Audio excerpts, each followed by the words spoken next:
The webinar will begin shortly. Please remain on the line.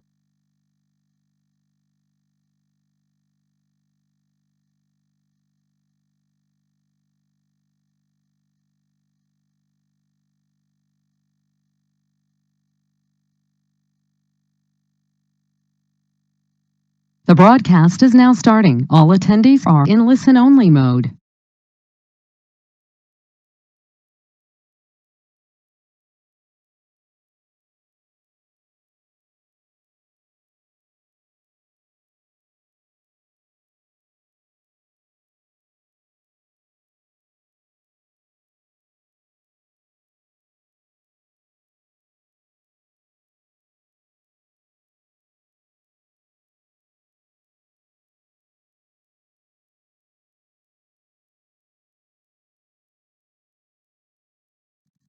Will take about 2 hours and 15 minutes. In the first hour, we'll touch upon the gaseous system protection at data center, while the second hour will be sharing the corrosion management in fire sprinkler system. We have 4 experts today to present the content to you, and they are Miss Audrey Tan, if you can see from the webcam. She is the BD Manager of Special Hazard Products. Mr. Shiju FD, Product Manager of Gaseous System. Mr. Jai Chandran, BD Manager of Water Mechanical Products. And Mr. Timothy Chiu, a Product Manager of Water Mechanical Products. So there will be 3 Q&A sessions during the webinar for you to ask the question if there's any. The first session will be after the first part of gaseous system presentation, which is about 15 minutes, and we'll have about 10 minutes for you to answer your questions. So the second session will be after the fire sprinkler system presentation. And lastly, there will be 15 minutes before the end of the webinar. You may type your question anytime on the Q&A chat box that you can find on the toolbar, and we will pick up your question to answer accordingly. In the case if you still have any question after the webinar and after the webinar session, you can reach out to us at our contact as well. So now I would like to pass the time to Miss Audrey to start the presentation. Thank you, Lawrence.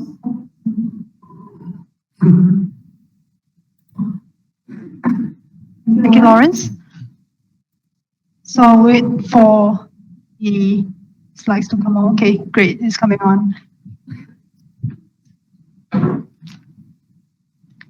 So for now, I will just kind of stop sharing my screen for a while, and let's just focus on the slides. So once again, good morning. For this session, for a start, I'll have a very quick overview on Johnson Controls Fire Products business before we begin with the key contents for today. Next, please. Oh, okay. So Tyco was a well-known company in the fire suppression market. We have the broadest range of fire suppression systems for all types of industries. And back in 2016, the merger basically brings Johnson Control and Tyco together as one.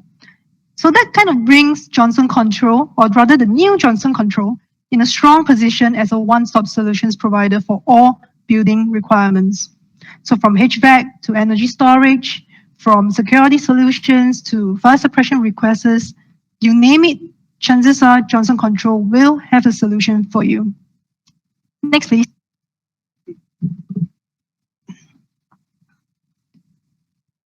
So with this, so to speak, new Johnson Control, we do have a lot of noteworthy statistics that we're proud to share with everyone, but I kind of want to bring your attention to a few key ones. We have been around for 130 years, and that is made possible with the trust and support of our customers. So if you're looking for a fire solutions partner who's here to stay, who's here to walk the journey with you, I certainly hope that we are top on your go-to list. And innovation has been a really important part of our business.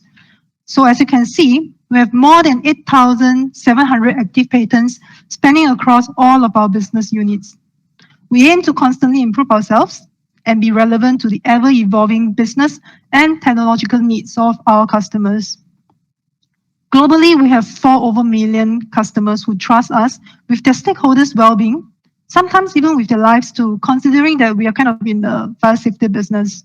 So definitely that is a number that we're thankful for, and we'll continue to strive for a higher number as we grow. Next, please.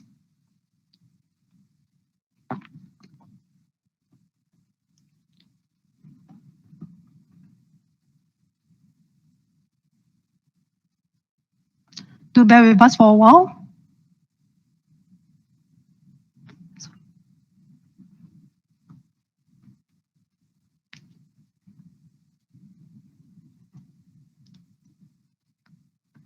So for today's session, I will head straight into sharing Johnson Controls fire suppression product range.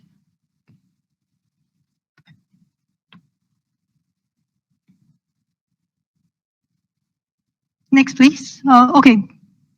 Next, please. Yeah, correct. So as you can see from this slide, we truly have an almost complete range of products that we have got to offer to our customers. And what you're looking on this slide is kind of like an overview of product categories of our water and special hazard range only. So let's begin with the special hazards range, which is also the chemical suppression range. There is 4 key categories. Engineered systems where clean agent, CO2 systems kind of fall under these classifications. We also have the portables. We also have the pre-engineered system, which cover the kitchen and vehicle suppression. And not forgetting, we have foam systems as a category as well. So moving downwards, we have the water and mechanical, where we have the widest range of sprinklers to cater to any of your possible requirements. Not to forget the range of valves and couplings that is also available for your project needs. Next, please. So this is a showcase of our flagship brands. If you do come across brands like Enso, Tyco, or Highgood, thank you for giving Johnson Controls the opportunity to work with you. So we definitely do hope to continue to be that pillar for you when it comes to fire suppression. Next, please.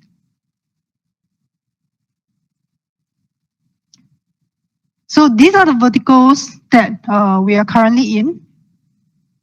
And we're definitely active in as well. And we continue wanting to expand further. Verticals like data center, healthcare, residential, and the list basically just go on. Next, please. So I guess what truly differentiates us from others is the diverse range of fire suppression products that we have. We are well positioned to stay objective and to propose the most effective solution as per every customer's requirement. We are strong believers in education. We constantly train and certify our partners to make sure that they're near you to deliver the accurate and most strongest technical support to you. We have a lot of industry veterans who are constantly helping to contribute to global codes and standards to help to make the environment safer. Last but not least, well, technology basically has made the world smaller. No matter which country you're in, we're all in basically just one email away or one phone call away from you. So truly, whatever requirements or queries that you might have, please do remember us and reach out to us for discussion. We'll all be very happy to be involved. Next, please. So that brings me to the end of the quick introduction of our business units, and I'll hit straight into the content of today. So I kind of want to kick off this segment with an overview of this data center fire suppression solutions for all different kinds of scenarios. Next, please. At Johnson Control, we understand that not every data center has the same function. Different types of data centers will therefore obviously need different fire protection approach. Data halls can be small and straightforward, or data center buildings can have massive and wide array of features within. There's definitely no one-size-fits-all solutions. So this page basically shows a general categorization of data center types that you may typically come across. From enterprise, corporate types of data halls to bigger size data centers like co-locations, dedicated hosting DCs, or internet service providers. Johnson Control basically is one of the few global companies that hosts such a broad range of fire suppression product portfolio. And this basically puts us in a very objective position to offer the most suitable solution or solutions to your data center based on your needs and not based on what we have. Next, please. So indeed, there is a wide diversity of risks in data center buildings. And really depending on the types of areas within the data center that we kind of need to protect, different guides like NFPA 2001, NFPA 75, NFPA 70, and so on may apply accordingly. Typically for main data hall, network operations center, MMR, or telecom entrance facility, we're potentially facing electrical hazards, where the appropriate use of fire suppression systems such as clean agent systems can definitely help to protect assets and save life at the same time. So for battery rooms, if we're handling lithium-ion batteries in these areas, we could potentially be facing dangerous hazards like thermal runaways on top of your traditional hazard potential like electrical fire. So truly, it is of paramount importance that we should know how to design our fire suppression systems in this area in order to lower this kind of risk to the lowest level possible. For generator rooms, we are commonly looking at Class B fuel fire hazards. So in these types of rooms, we need to apply the correct design concentration in order to protect such areas adequately. So basically from Inogen to Sapphire Novak 1230 fire suppression system, from acoustic nozzles to lithium-ion battery risk prevention systems, I'm very proud to share that we are basically a one-stop solution hubs for all your necessary fire suppression requirements. In the next few slides, I will share overview on typical solutions for different types of containments within a data center setting. Next, please.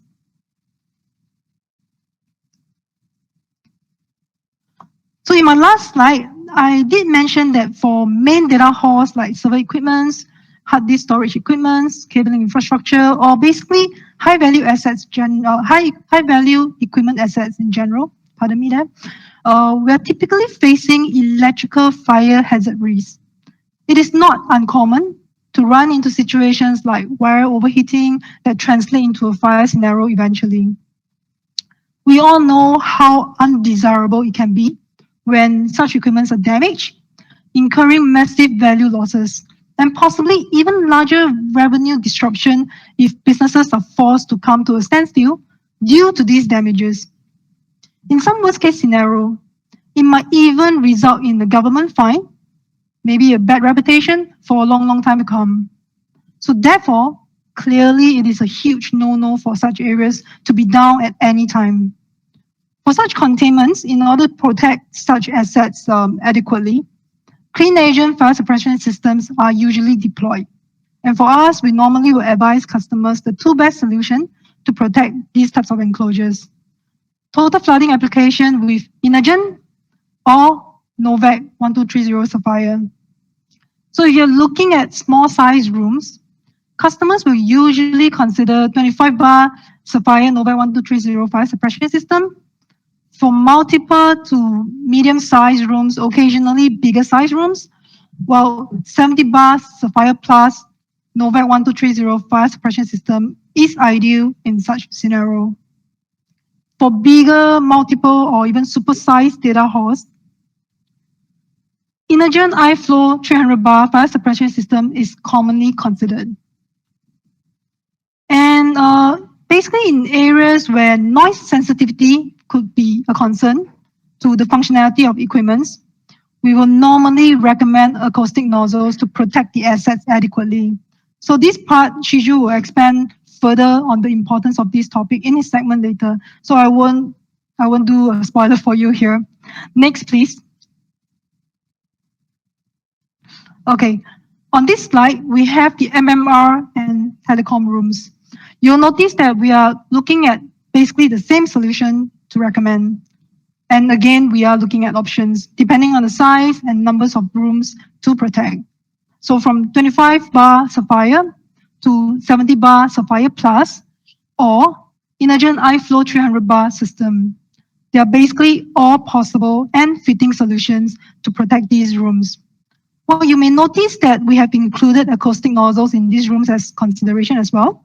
And that is because in some cases, these rooms could be positioned just next to the server data halls, and noise factor during discharge could potentially pose a risk to the operations of the server as well.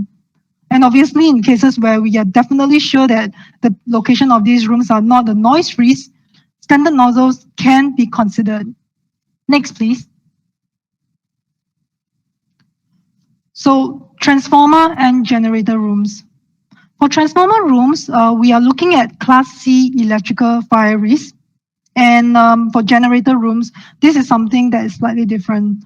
We are looking at fuel or flammable liquid fire risks. So when it comes to this category, it will fall under Class B fire as per NFPA guides. Therefore, because of this, we have to consider higher design concentration in order to protect this kind of containment adequately. As there's no noise-sensitive equipment in this kind of rooms, the use of standard discharge nozzles in the containment will be sufficient enough to protect it adequately. Next, please. So last but not least, battery containments. In these areas, we recommend to use clean agent fire suppression system as per NFPA 2001 in order to tackle against the usual fire hazard risks like electrical fire. IFLO Energen 300 bar or Sapphire Novak 1230 is still the ideal solution to these containments. Standard nozzles are recommended for this type of rooms. However, there's one point to consider. If you are using lithium-ion batteries in this area, it is extremely critical that thermal runaway preventive measures are considered. At Johnson Control, we have a solution just right for preventing thermal runaways. Lithium-ion battery risk prevention system. It is a straightforward plug-and-play system which detects off-gas from these batteries way in advance, allowing users adequate amount of time to reverse and flatten any thermal runaway risks in that containment. Once again, this is another interesting topic which Shiju will share a little bit more details in his segment to come, so I won't do any spoilers for you here. Next, please. So from this slide onwards, I'll hand over to Shiju to talk deeper into the details of system solutions, specifically IFLO Energen 300 bar for the session. Shiju, over to you, please. Thank you.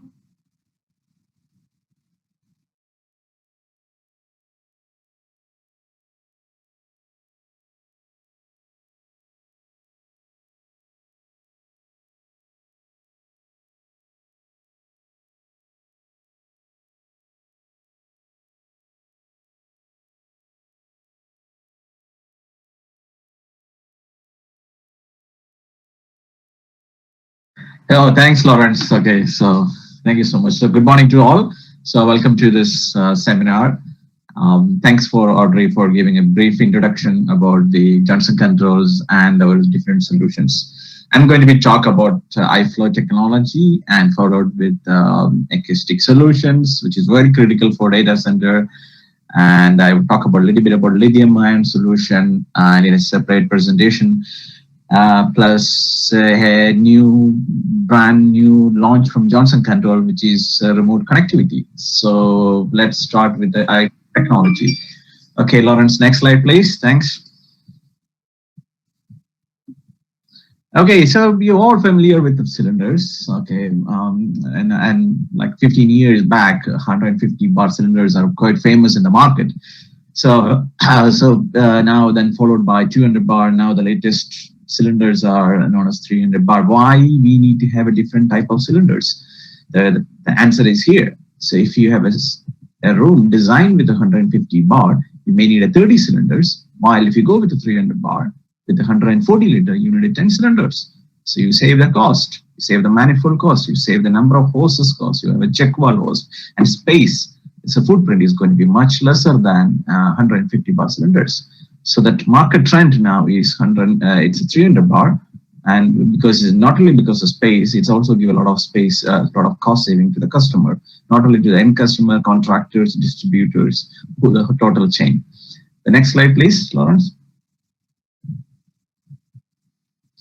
Okay, the next one which we wanted to talk, I'm going to be talk a couple of specific advantage about why you need to choose Johnson Control or Tyco inert systems.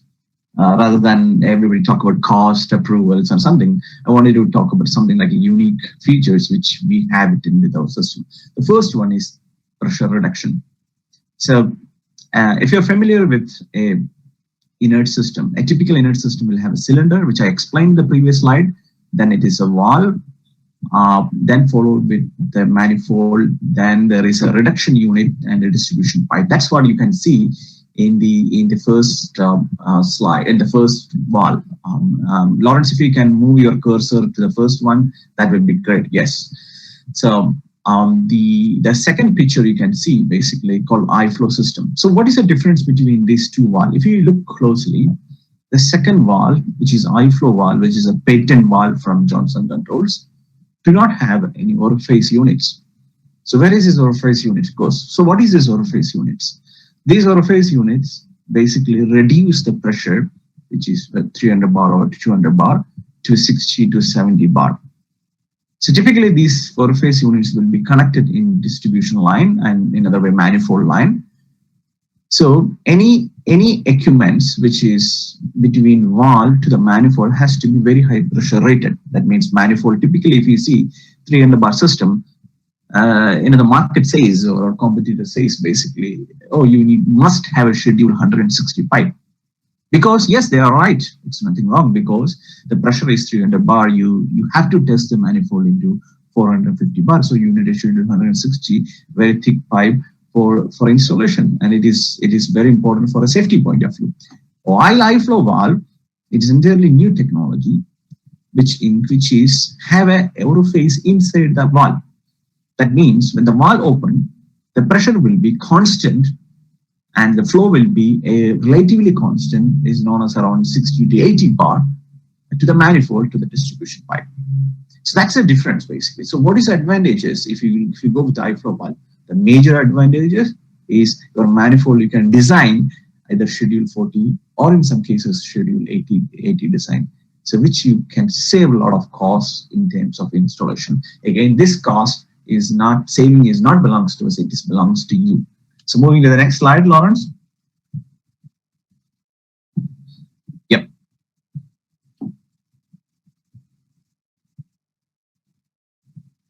Okay, so now I will discuss more into specifically about how does it work. So if you press Lawrence yeah, perfect. Okay, so here you can see a pressure profile of a standard cylinders or standard orifice cylinders. What is happening here? When the valve open, the flow rate and the pressure will be at the peak. We call it as peak pressure. Then it goes down and into discharge time of 1 minute to 2 minutes based on NFP or ISO standards. While, Lawrence, if you can press again one more time, the curve B, which is in green color, this is I-flow graph. There is no peak pressure, there is no peak flow for I-flow valves. So that means all the discharge will be very much is called constant flow. We use a constant flow technology, or in our patented technology called I-flow technology, which helps have a constant flow across the discharge time. What is the advantages?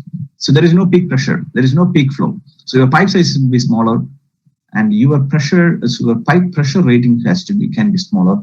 It could be schedule 40 or schedule 80.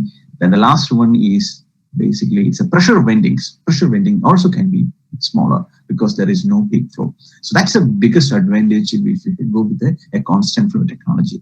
So there are a lot of new market companies are coming with this new technology, but we are the one first introduced in this to the market many years back. I would say 7 years back in the market. Next slide, please, Lawrence. Okay, so the next concept I would like to introduce here, it's a metric system, which is a cylinder system without a manifold. So when you look here, a photograph on below, there is 4 cylinders, there is no manifold.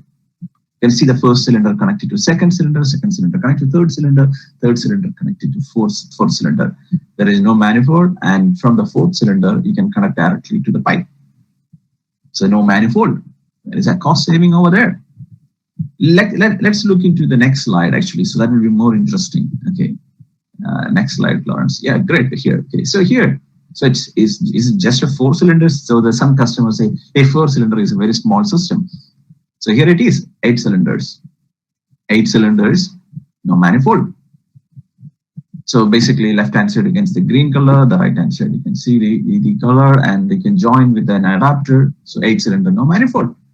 So moving to the next slide, Lawrence. So the 16 cylinders. So here is one. We have it from Johnson Control, a 16 cylinders with a no manifold. So people in the market, a lot of discussions about what is the price for the cylinder. We don't want to talk about the price for the cylinder. We want to talk about what is the savings you will get it if you use Johnson Control system. That's it here. 16 cylinders without manifold. 16 cylinder is not a small system. And the most important thing is you can have a combination of 16 plus 16, 32, 32 plus 32, 64, and you have a minimum manifold. I won't call it as a manifold. It is a piece of pipe. Okay, moving to the next slide, Lawrence. Okay, of course, we have a selective valve system, which is UL listed and FM approved, and which can be another cost saving methods if you have in the system. So you can have a n number of, or it's based on the hydraulics, based on the pressure ratings. You can have a many selective valve as can. One of the biggest advantage I can say over here. Here, if you look at the design of the selective valve, only after selective valve open, the main cylinder will operate. So that is another safety features which we are bringing. Johnson Control and Tyco is very, very, very curious, or we are investing a lot of money on a safety point of view. So our system, whether it's a valve, cylinder, or anything, any system, will have a high safety features, and including this selective valve, which is a minute thing, we are giving more importance for the safety. So only after selective valve open, the cylinder will be open. That's another feature for our selective valve system. Moving to the next slide. Approvals, we have a UL-FM BDS and all international approvals, cylinder approvals like a DOT, ISO, TPD cylinders, and the valve is patent. The next slide, please. Okay, so I-flow summary. So why you need to choose Johnson Control or Tyco cylinders or inert systems? First thing is a regulated flow. We explained very clearly. So it will be a less schedule 40 pipe, schedule 40, or some cases schedule 80 pipes. No manifold or less manifold if you opt our system. Installation flexibility. You can install a cylinder in any angle. If you are an engineer, normally what we do, we will allocate a specific space for the cylinder. While Tyco systems, you have a lot of flexibility. You can keep in a row, in a straight manner, any manner you can keep it. So that is give a lot of installation flexibility.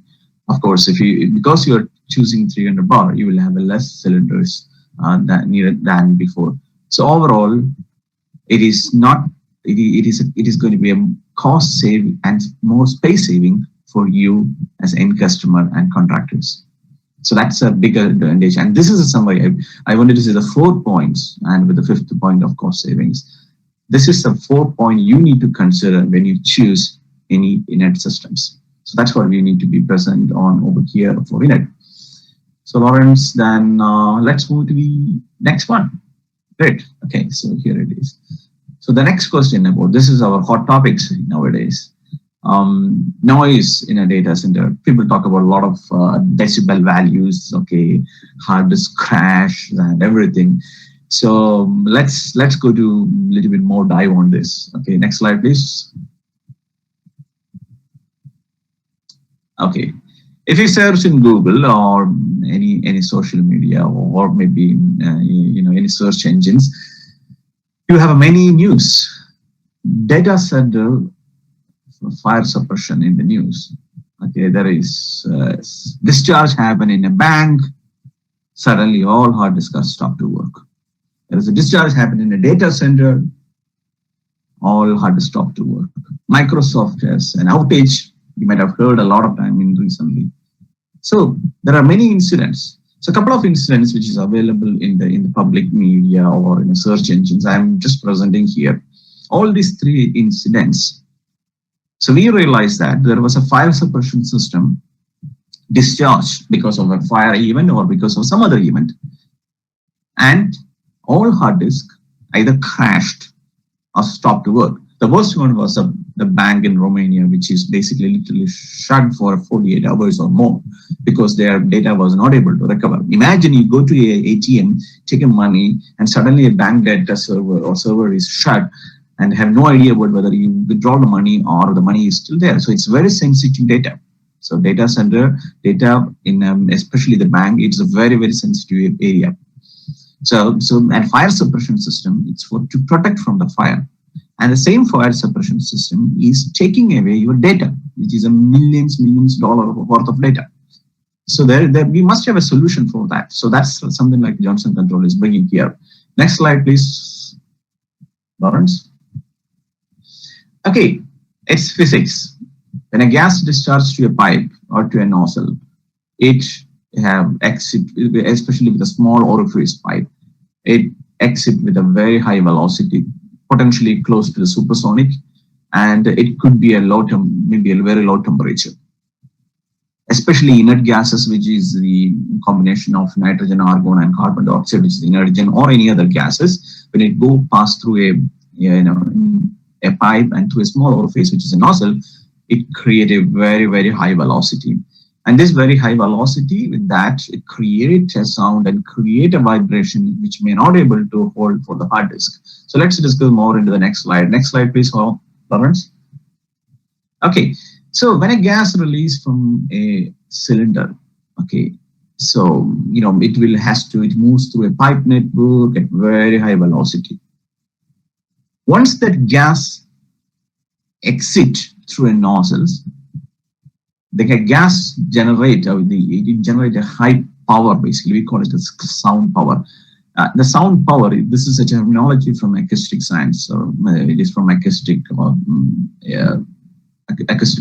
studies. So the sound which is generated from nozzle, which is called sound power. When the sound waves, when it is reached, travel to the room and based on the room profile and etc. to the hard disk, then it is called sound pressure. So sound at nozzle is called sound power. Sound at hard disk is called sound pressure.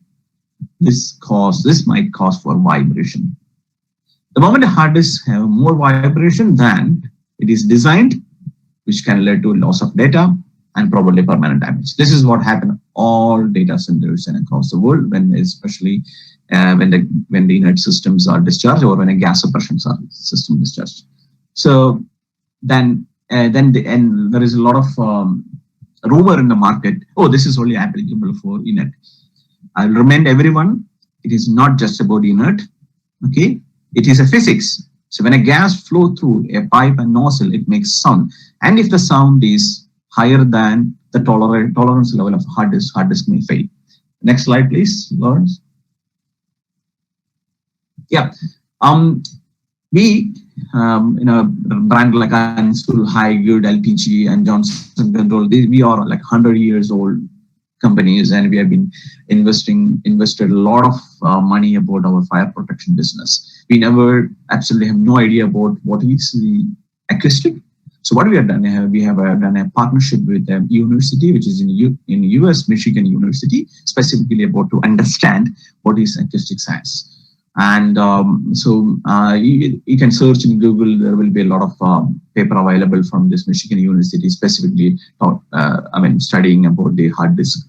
So we had a partnership with this university to understand more about this hard disk performance. Next slide, please. So this is a small screenshot of how the tests and everything is conducted. So you can see basically this is a special chamber. We have a hard disk. So anyway, to summarize this, and we found that once the sound level is going beyond 110 decibel, there is a rapid reduction or decay in read and write speed of the hard disk. I'm not saying a crash or spoiling the hard disk. No. When the hard disk are above 110 decibel, we found that there is some read and write slow speeds are happening, which is a decay in read and speeds. Okay, this is one thing which we have done, which we have noticed, or the university has noticed in their test. So the most important information here is the sound power. That means the sound power at the nozzle of any inert gas is, on an average, it's 130 to 140 decibel. So imagine if you have a inert systems or any gas system which is an inert system discharge whether in a server room, and it generate 140 decibel, and hard disk started to disturb, and which may slow down the read and write. Some cases it may be crash as well. So let's move to the next slide, please. Okay, so it is not something like a small hard disk the university has tested. They have tested many different type of hard disks. If you ask me specifically, 12 different models of enterprise hard disk we have tested. Different capacities and different types and everything, because we want to know how the hard disk will be performed. Or is it all hard disks perform in a similar way or in a different way? So let's look at the result in the next slide. Next slide, please. Lawrence. Yeah. So this is a kind of a high-level summary. Basically, we plotted in a graph. So if you look at the graph, basically, you can see there is a couple of colors here. So the first color is green and light green, yellow, then go to the black mark and to the red, actually.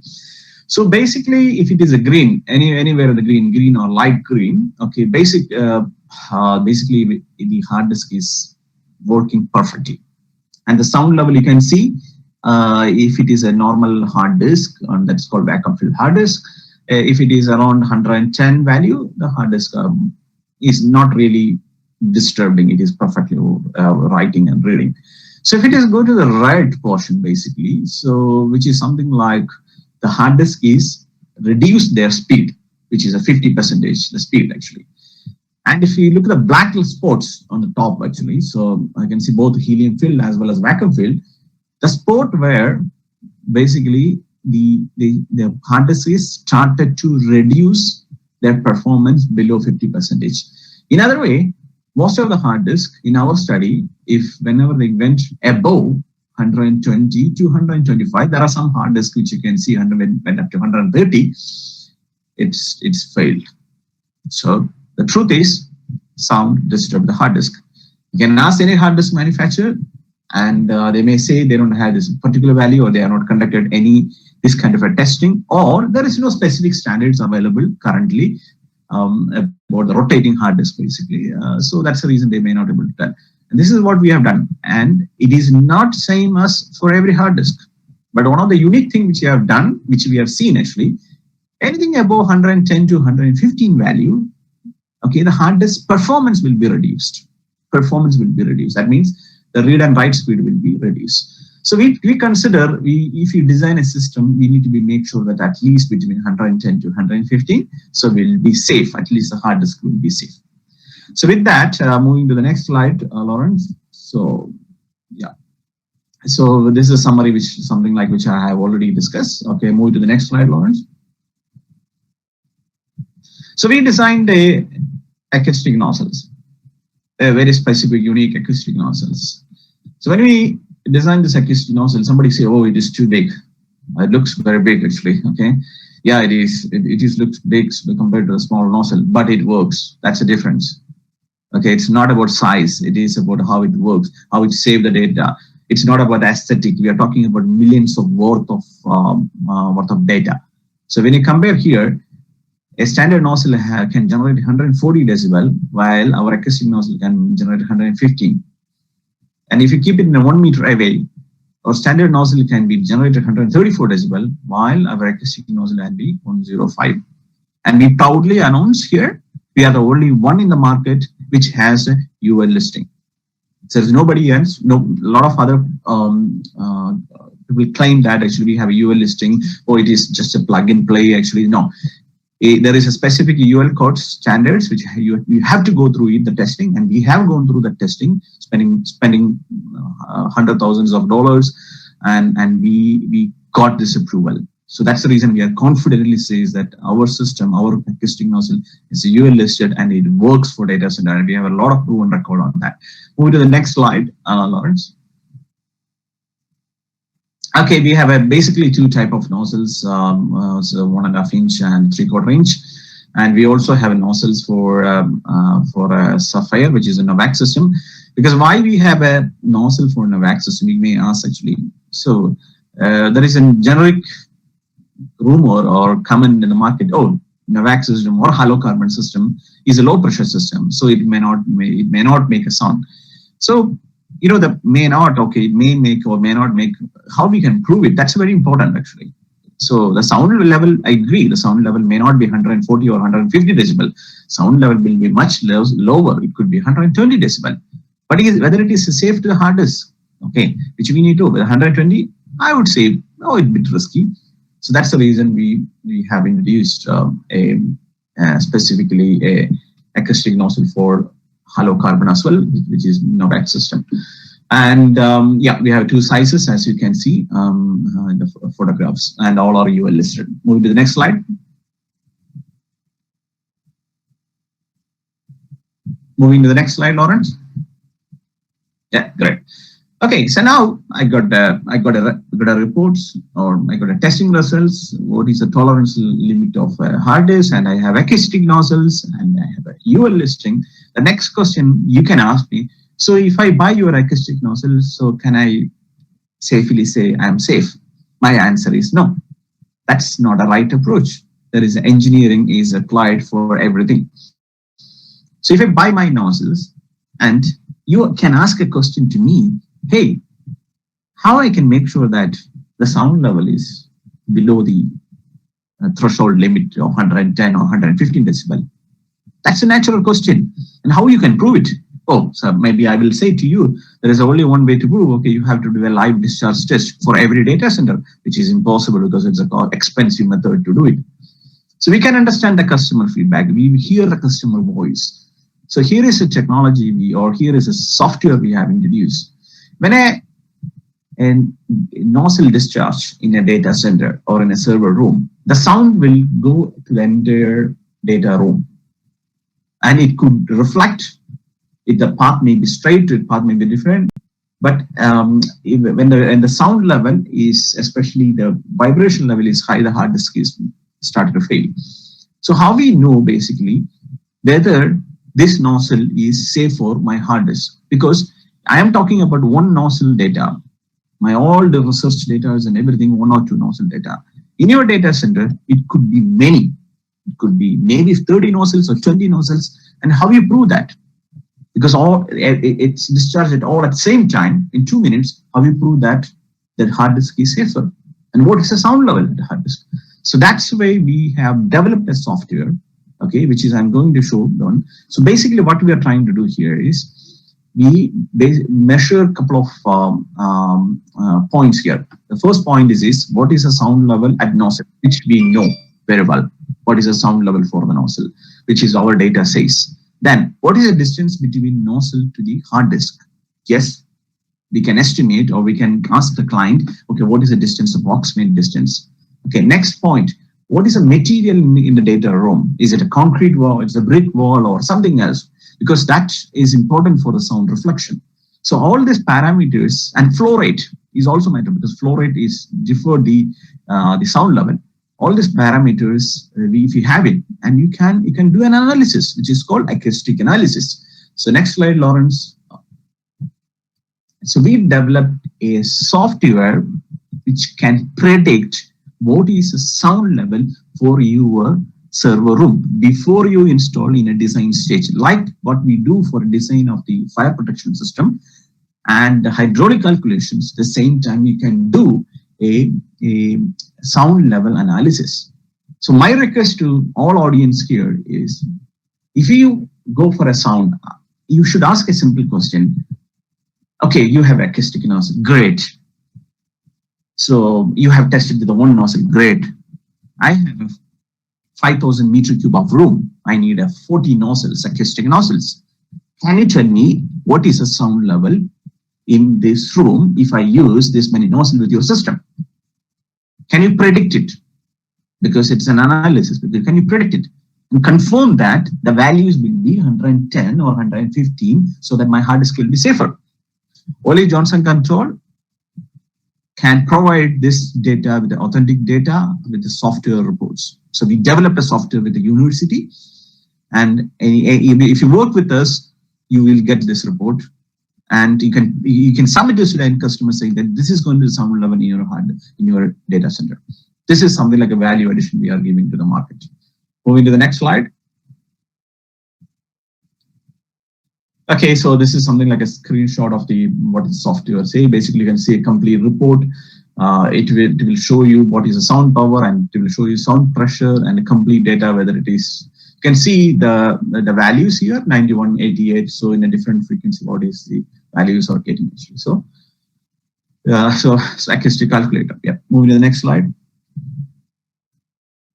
Yeah, there's a couple of installations. So if as I said, wherever we install, we proudly say that wherever discharge happen, even with our acoustic nozzle, we have proudly say that all data are safe, absolutely, and customers are very happy because we are able to give an acoustic report to them. Okay, thanks, Lawrence. Move to the next. Okay, Lawrence, can you change the slide, please? Okay, so.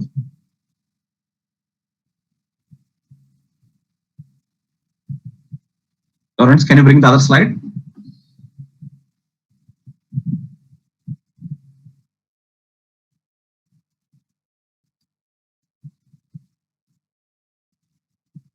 You may be unshare it, Lawrence.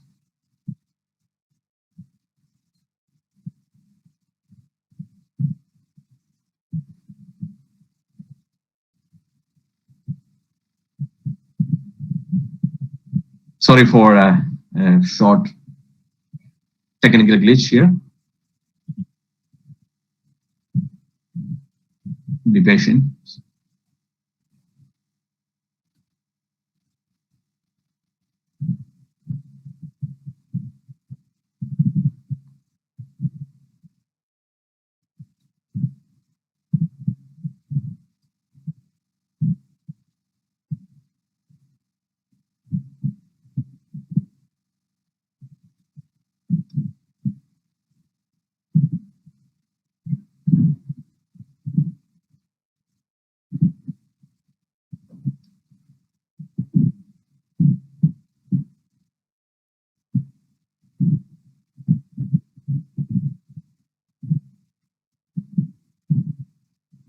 Give us a few more seconds, we'll be back.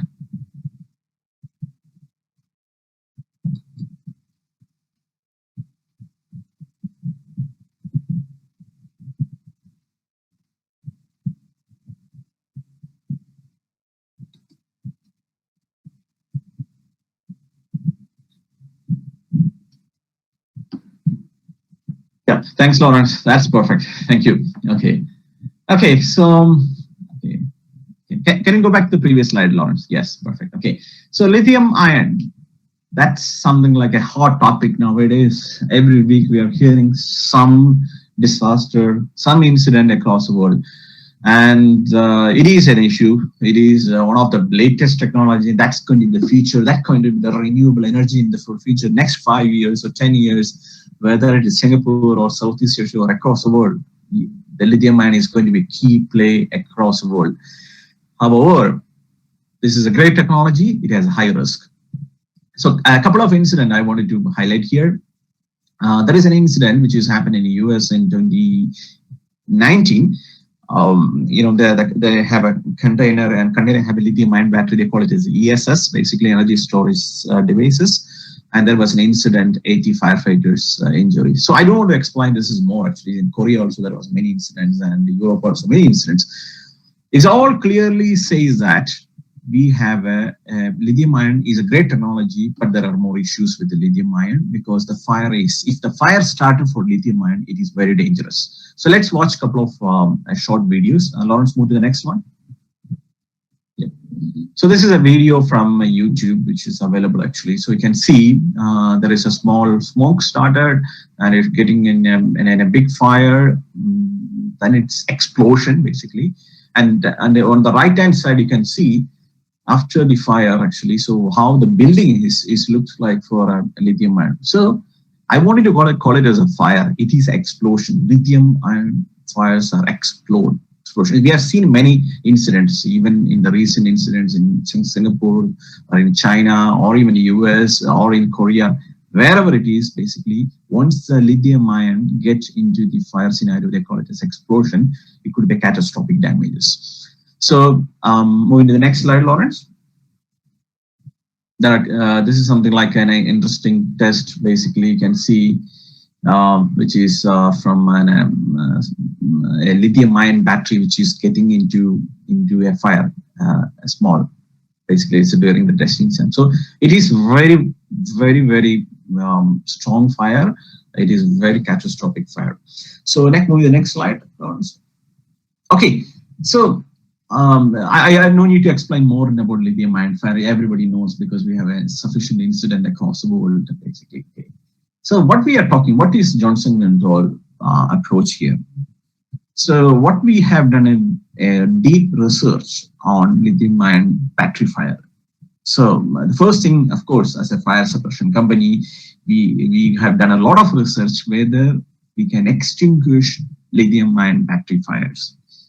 Yeah, I mean there are many companies claim that they can use aerosols, they can use some kind of a mixture which can be extinguished fire, lithium ion fire. But the reality is, yes, if it is a mobile fire, if it is probably a bicycle, electric bicycle fire, probably a laptop fire, yes, this aerosols or something we can extinguish, basically, we may be able to extinguish. We are not talking about that kind of a small fire. We are talking about a renewable energy segment, which is a massive batteries, a data center, which you have a lithium ion battery for a specific room. The entire room will be batteries. A lithium ion battery 40-foot containers or 20-foot containers, which will have a 30 or 40 racks of lithium battery. So we are talking about that.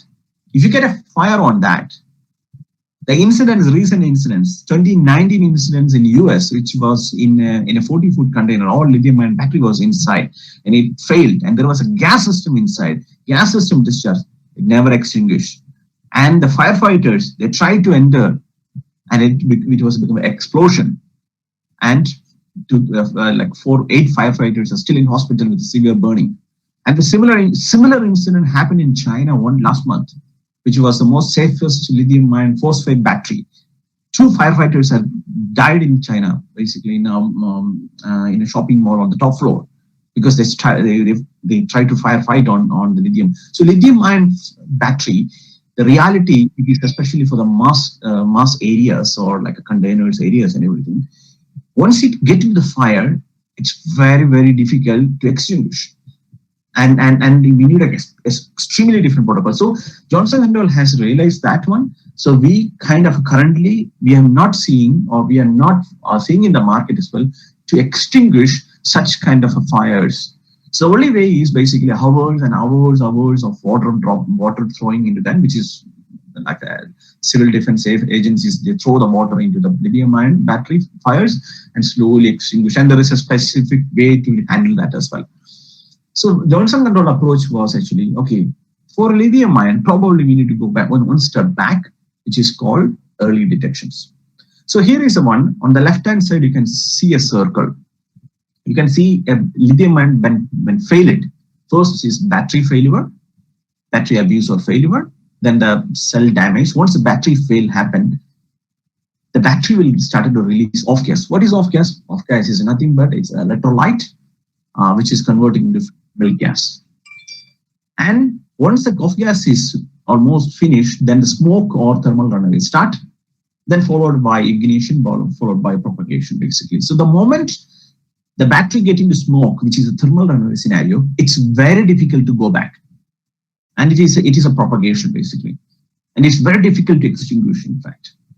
Johnson Control realized this one, and we decided to approach the prevention region, which is the off-gas region.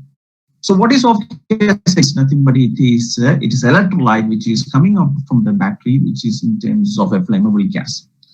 We decided to develop a system or a sensor, specific sensor, which can sense off gas. Then you could ask, well, what is off gas? What are the different contents of off gas?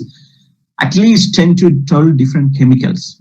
It includes ethane, methane, and lot. It depends upon the different chemistry of each manufacturers.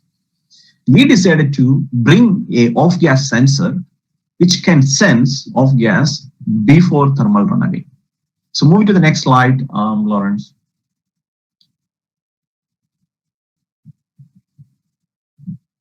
Lawrence, can you move to the next slide? Yeah, perfect. Previous one, yeah, correct. So here is a graph which I wanted to show that. It's a very important graph. The first graph, you can see a green color here, which is a smoke. So this is a scenario. So if let's assume you have a smoke detection. So when a lithium-ion battery failure happens, so first off gas will come out, then followed with smoke comes. So when the smoke comes, so what happened actually? You can see the smoke, which is generated only after off gas. So that means the off gas will release from the battery before smoke detection.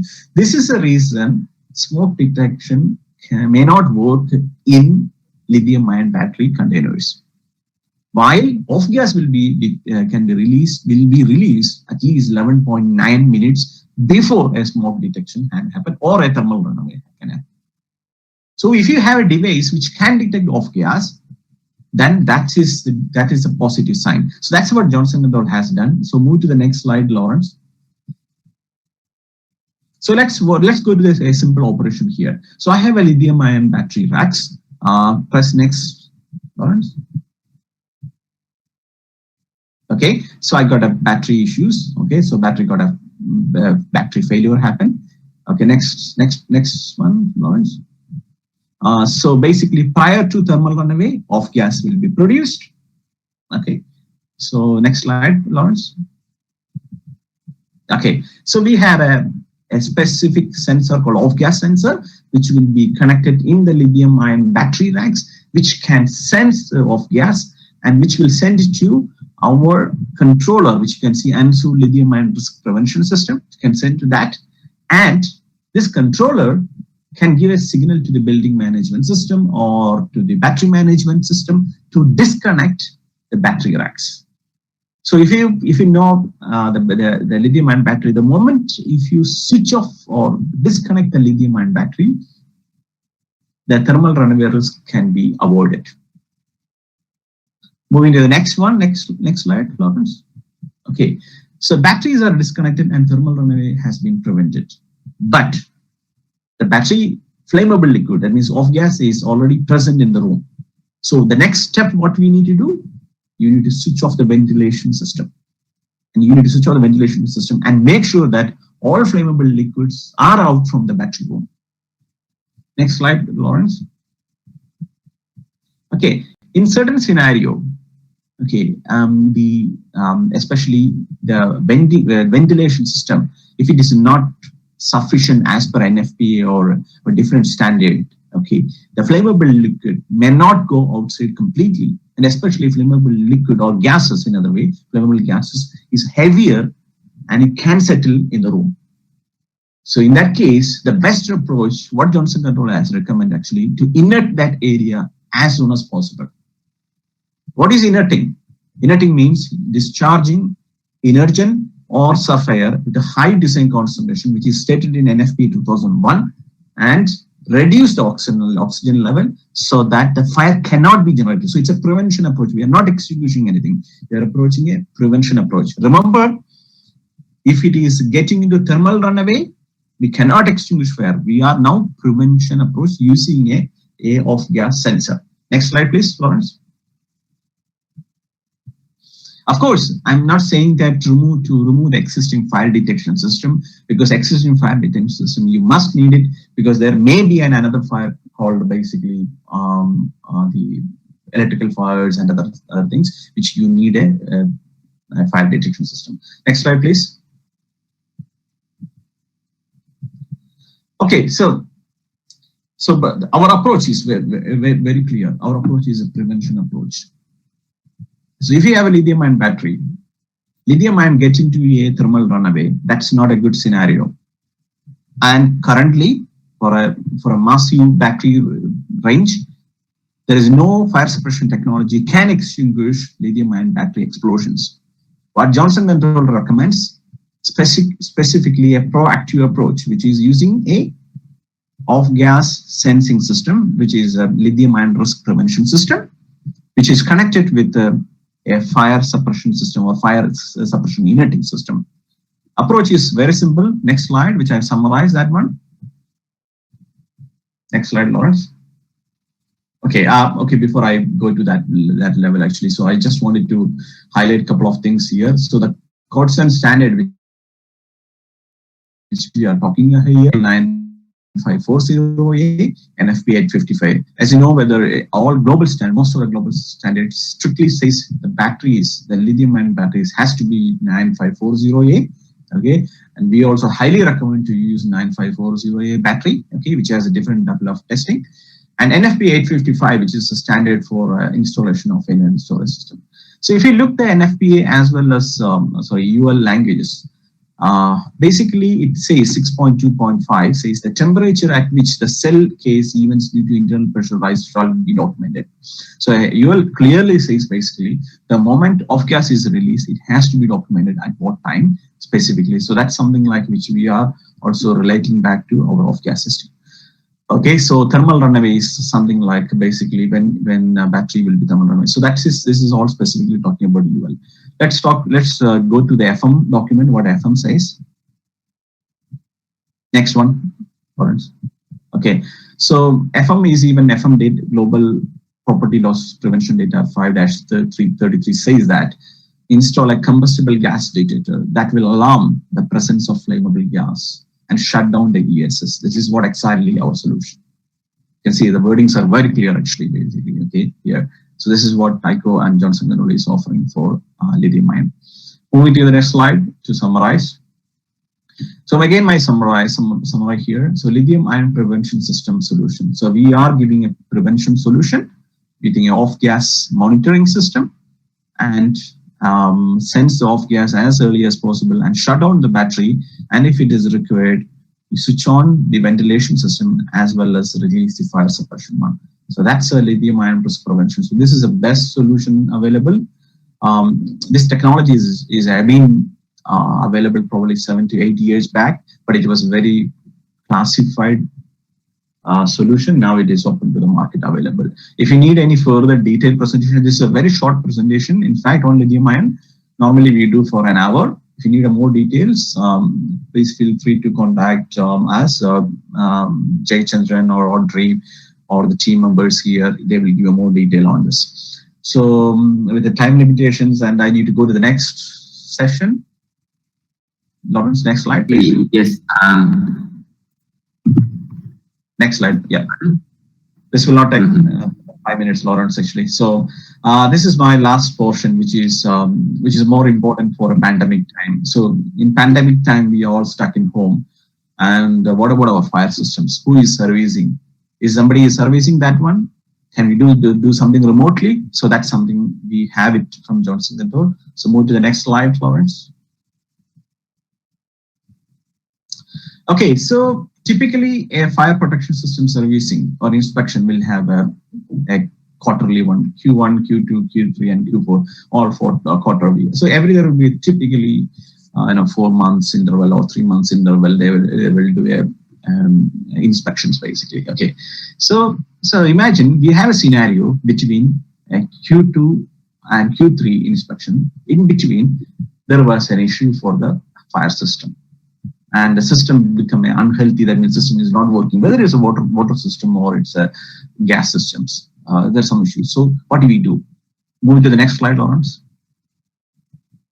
Currently, our approach is, okay, if there is a disruptions, we will go to the site and we will do the repairs, and we will repairs and go back to it. So there is a site disruptions, especially if it's a data center.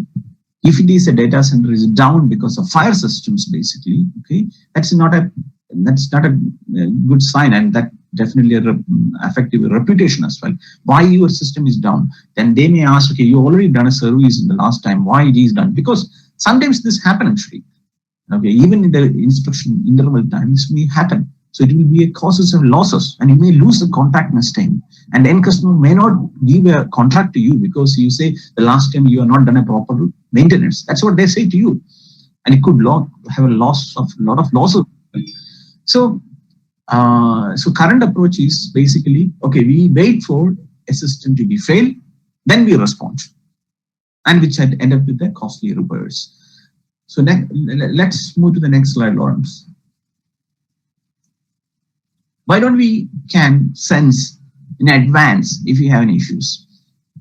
Okay, that means if you have notification in advance, If the system is going slowly into a risk stage, that is a good sign, correct? That means if you know the system is going, if you have a notification in your mobile or computer or any other system saying that, hey, there is something is going to be wrong, so it is better to go to the site and fix it as soon as possible before complete failure. And if you have that one, you can inform client, and client will be happy as well. Okay, you guys are very professionals. You know what is going to become, and you're jumping to the site and solving the problem before the server is getting shut down. So that's something like a very positive approach, actually. So that's called proactive solution. So let's move to the next one, Lawrence.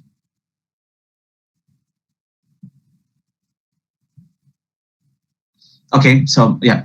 So Tyco introduced basically, or Johnson Control introduced basically called connected suppression systems.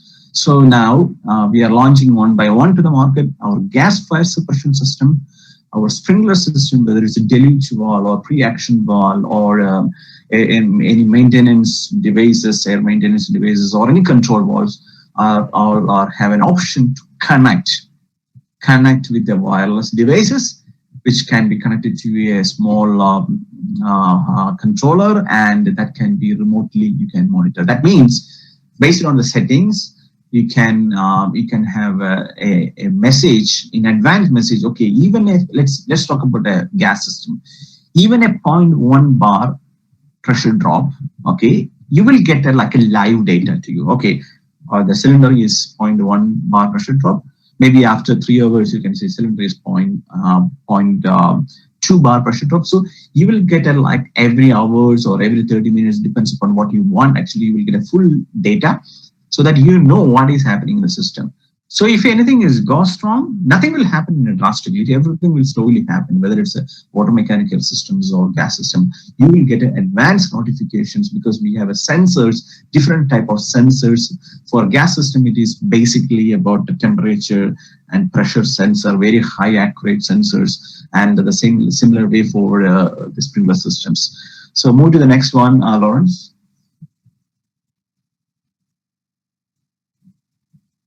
Next slide, Lawrence. Okay, so imagine you have a complete data center unit, something like this, and everything connected into a dashboard using basically a connectivity solution.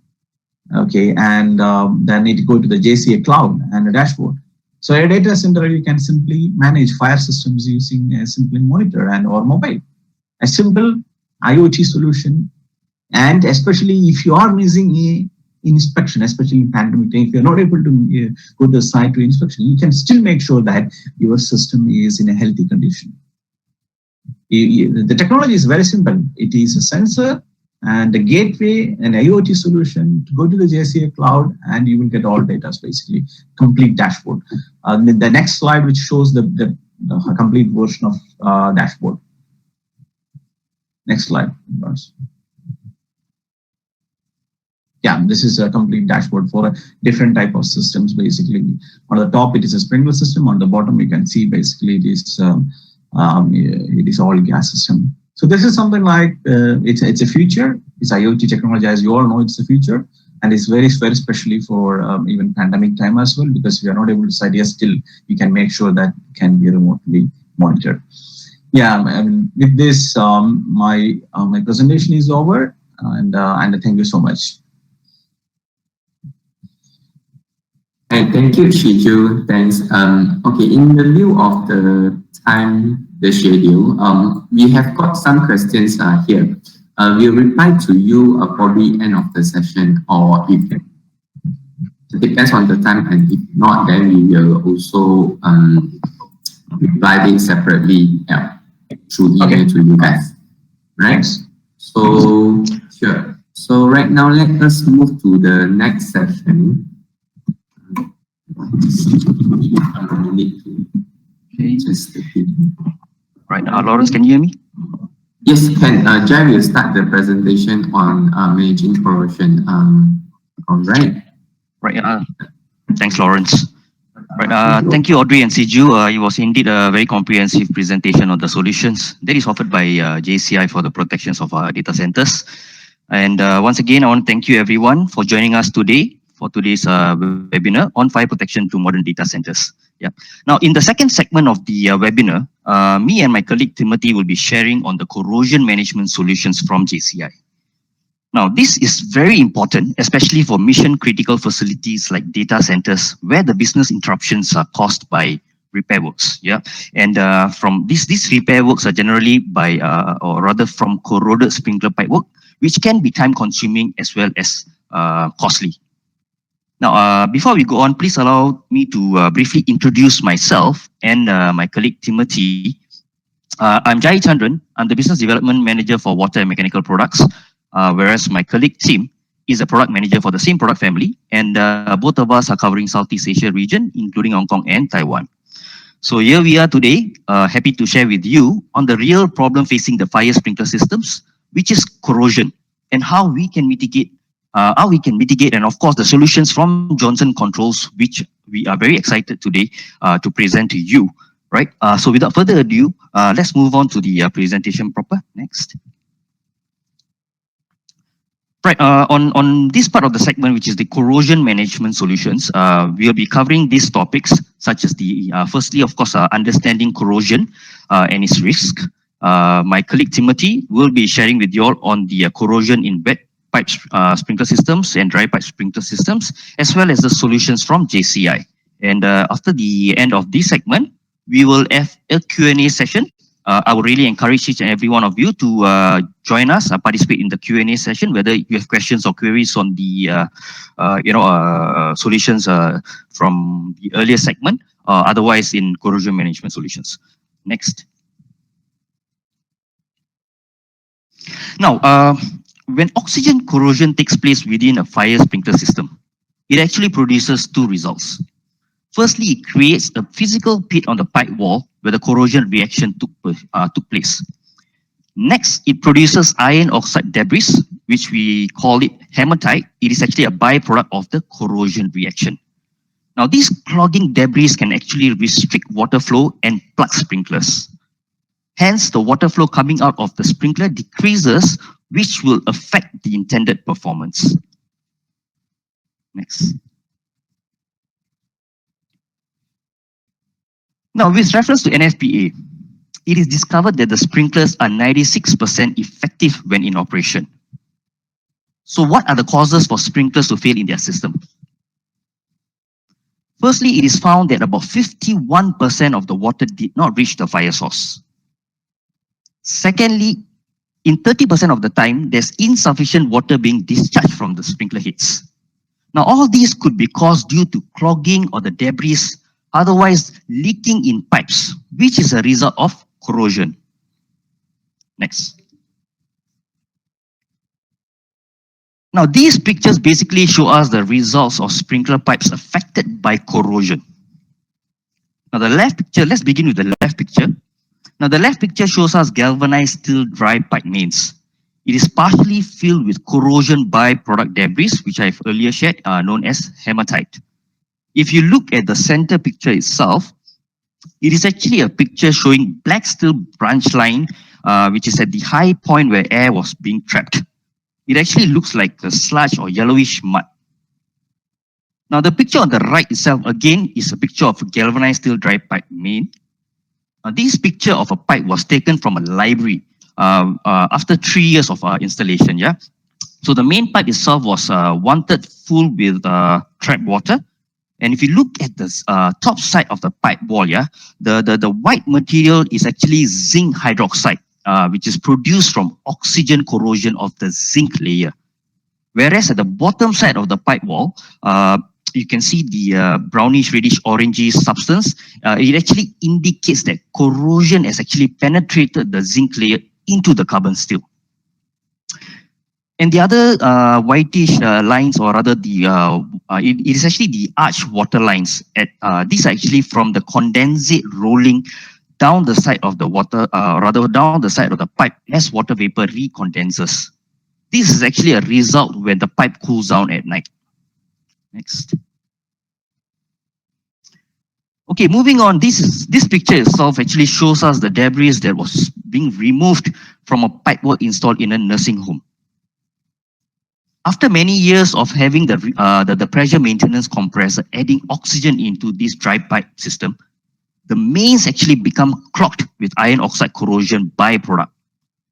Now, this picture actually shows us the debris and residue that was being removed and collected from the mains as part, or rather, this was during as part of a flushing exercise.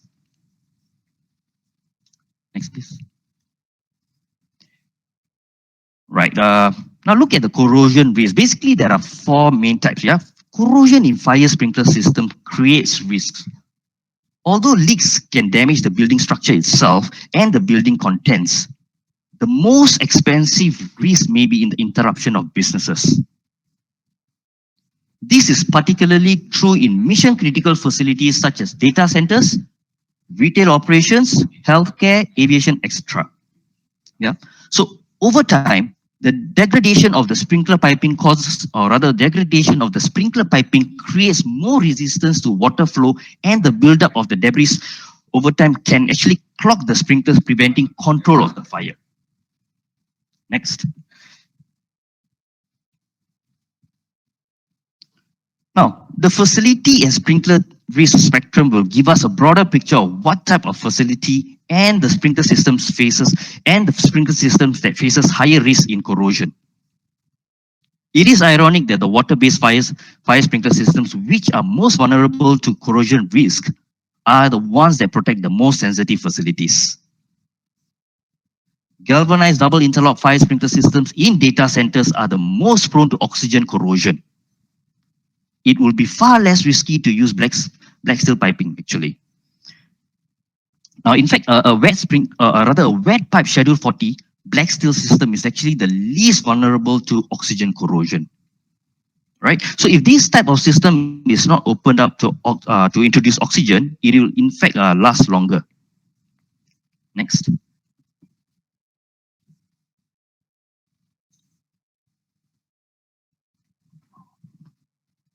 Yeah, wait, go up, please.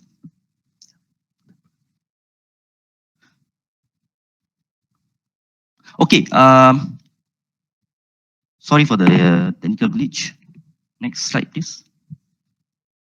All right, let's talk a bit on the myths regarding sprinkler systems. Yeah. So to begin with, microbiologically influenced corrosion, in short, MIC is actually a real phenomenon, right? It can cause serious corrosion problems. However, MIC is not the primary cause of corrosion in water-based fire sprinkler systems. The primary cause of corrosion in water-based fire sprinkler systems is the periodic introduction of corrosion oxygen gas, right? So we actually have a white paper on this titled, MIC is not the primary cause of corrosion in sprinkler systems. Next, bad water. Almost all water-based fire sprinkler systems use municipal drinking water as the water source. Although drinking water chemistry varies slightly throughout the country, one drinking water is never significantly more corrosive than another. Now, the frequency of oxygen introduction is the greatest factor in the rate of corrosion. If you're looking at bad pipe, now sprinkler pipes that meet the ASTM standards are generally more, or rather about the same in terms of their vulnerability to corrosion. Contrary to popular belief, pipe quality has not deteriorated over the past 50 years. Yeah. We test systems more. We in fact use thinner pipes. Unfortunately, there are more failures due to oxygen inside the pipework. When talking about galvanized steel pipe generally costs more than black steel pipes. However, it fails much more faster than black steel pipes under identical operating conditions. Now, this is because of the highly localized oxygen corrosion. Oxygen corrosion in water-based fire sprinkler systems is highly localized. Therefore, replacement of the damaged pipe followed by nitrogen inerting will eliminate corrosion risk. Next slide, please.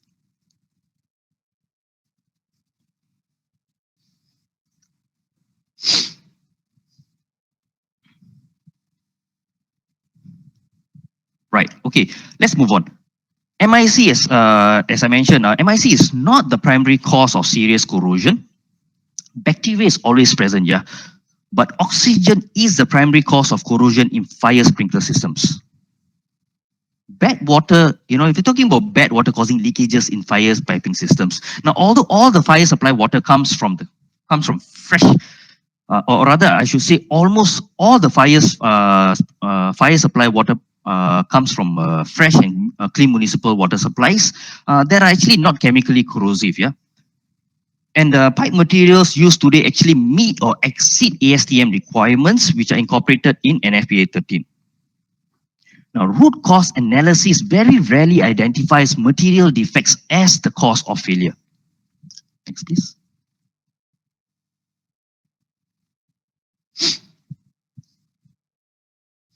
Now, galvanized material is better than black carbon steel.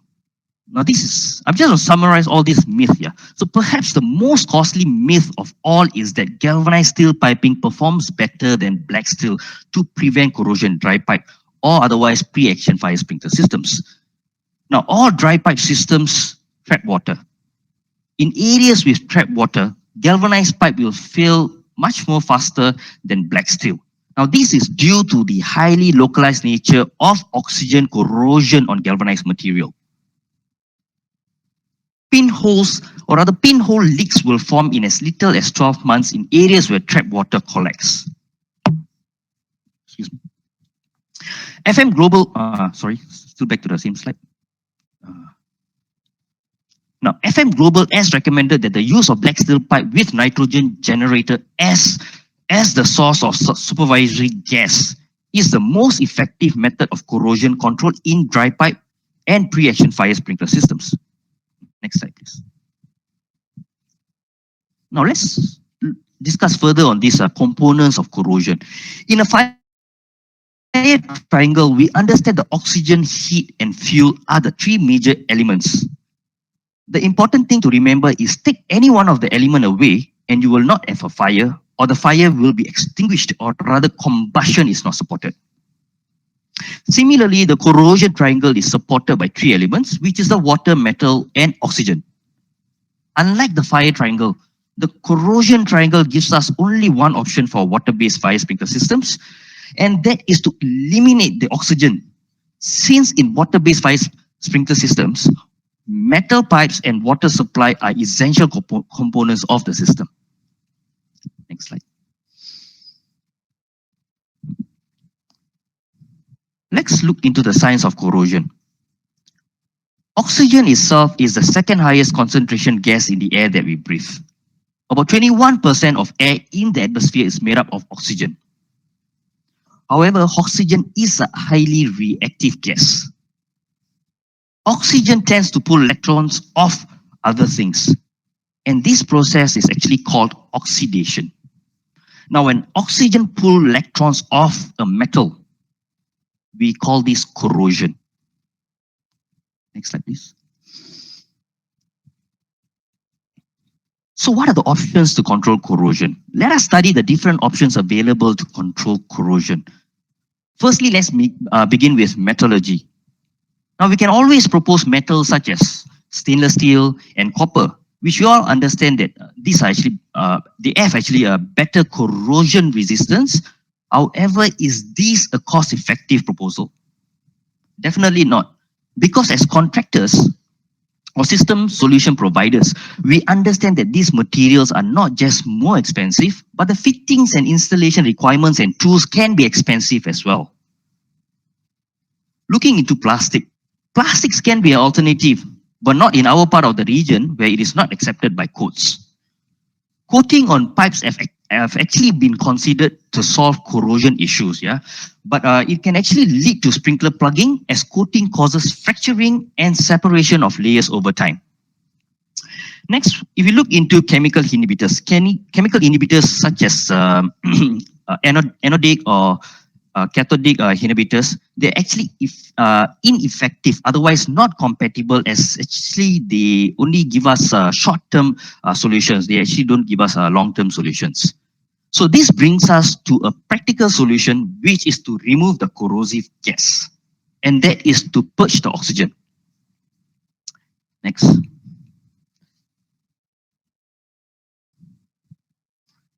Right, moving on. All fire sprinkler piping actually, they tend to corrode at some point in time. be it a wet sprinkler system or a dry system. The trapped air and water in the system will cause corrosion. Galvanized pipes does not rust over time. Rust is actually the result of oxidation, which is a chemical reaction between oxygen and metals. Galvanized pipe rusting inside is mainly caused by high levels of oxygen in the water. Whenever a wet pipe fire sprinkler systems are taken down to make a repair, the corrosion process in the closed pressure vessel. What I mean by closed pressure vessel, I'm actually talking about the pipe itself. The corrosion process is actually reignited with a new fresh supply of corrosion, or rather corrosive oxygen gas. Next.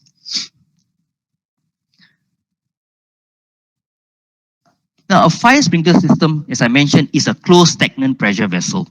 Each time oxygen gas is added to the fire sprinkler system, it reacts with metal in the pipe, or rather in the pipe wall itself, at the air-water interface. Now, a pit will be formed in the pipe wall as a result of the corrosion reaction. Over time, this cumulative effect will create leaks. Yep. So the more oxygen leads to more corrosion, causing more leaks, resulting in more damage to the pipe wall in wet pipe systems, right? So this is even more worse because whenever you repair the leaks, the more leaks are being produced. Now, in a dry pre-action system itself, the more leaks, the more the compressor runs.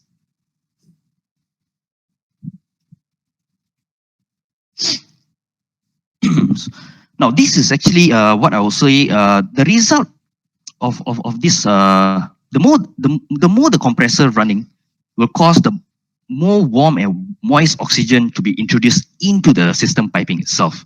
As a result, the oxygen creates more pinhole leaks, which causes the compressor to run more frequently. Now, this is actually an auto-accelerating process. Therefore, the damage to the piping is cumulative. Next.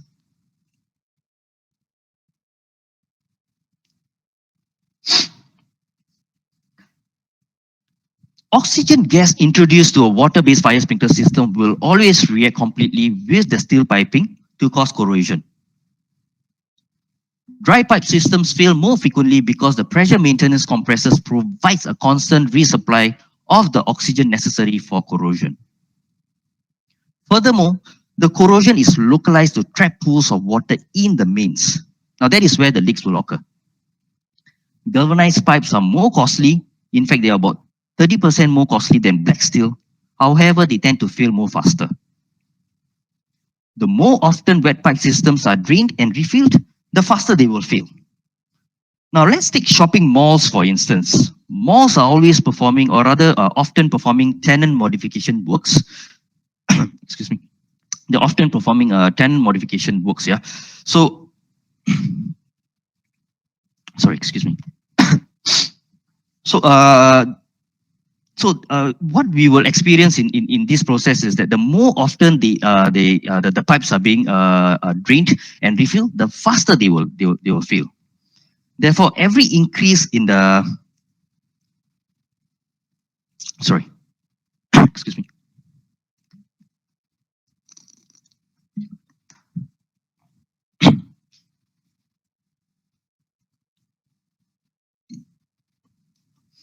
Right.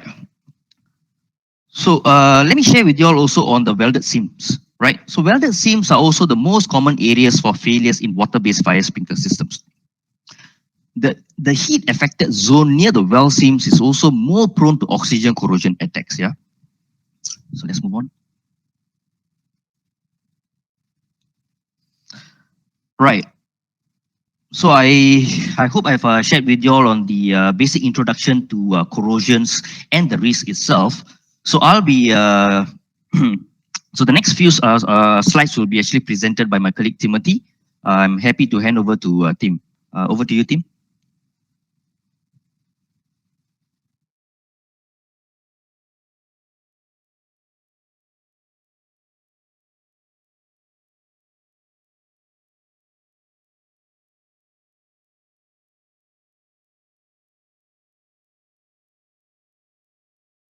Hello?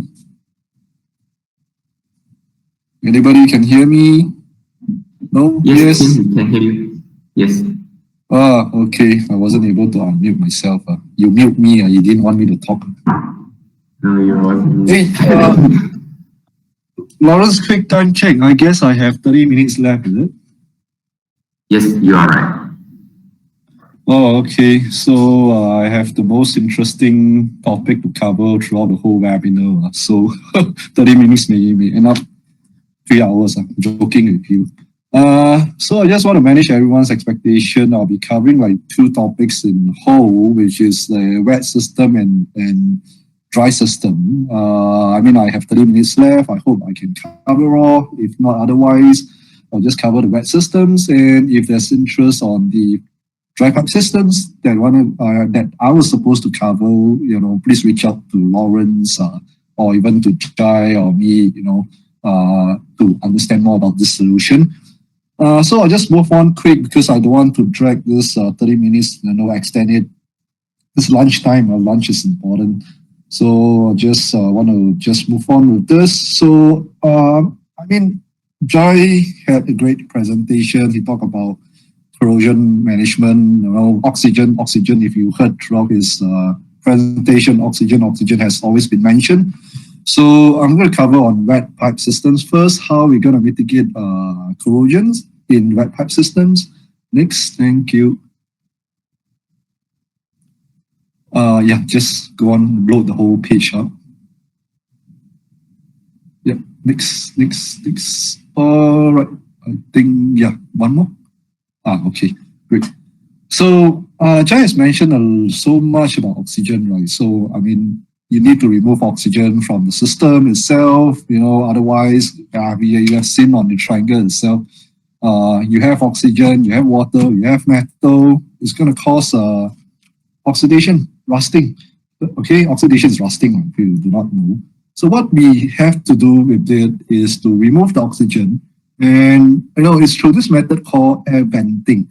So venting, remove. Okay, vent is remove. Basically, you remove the oxygen from the whole system itself.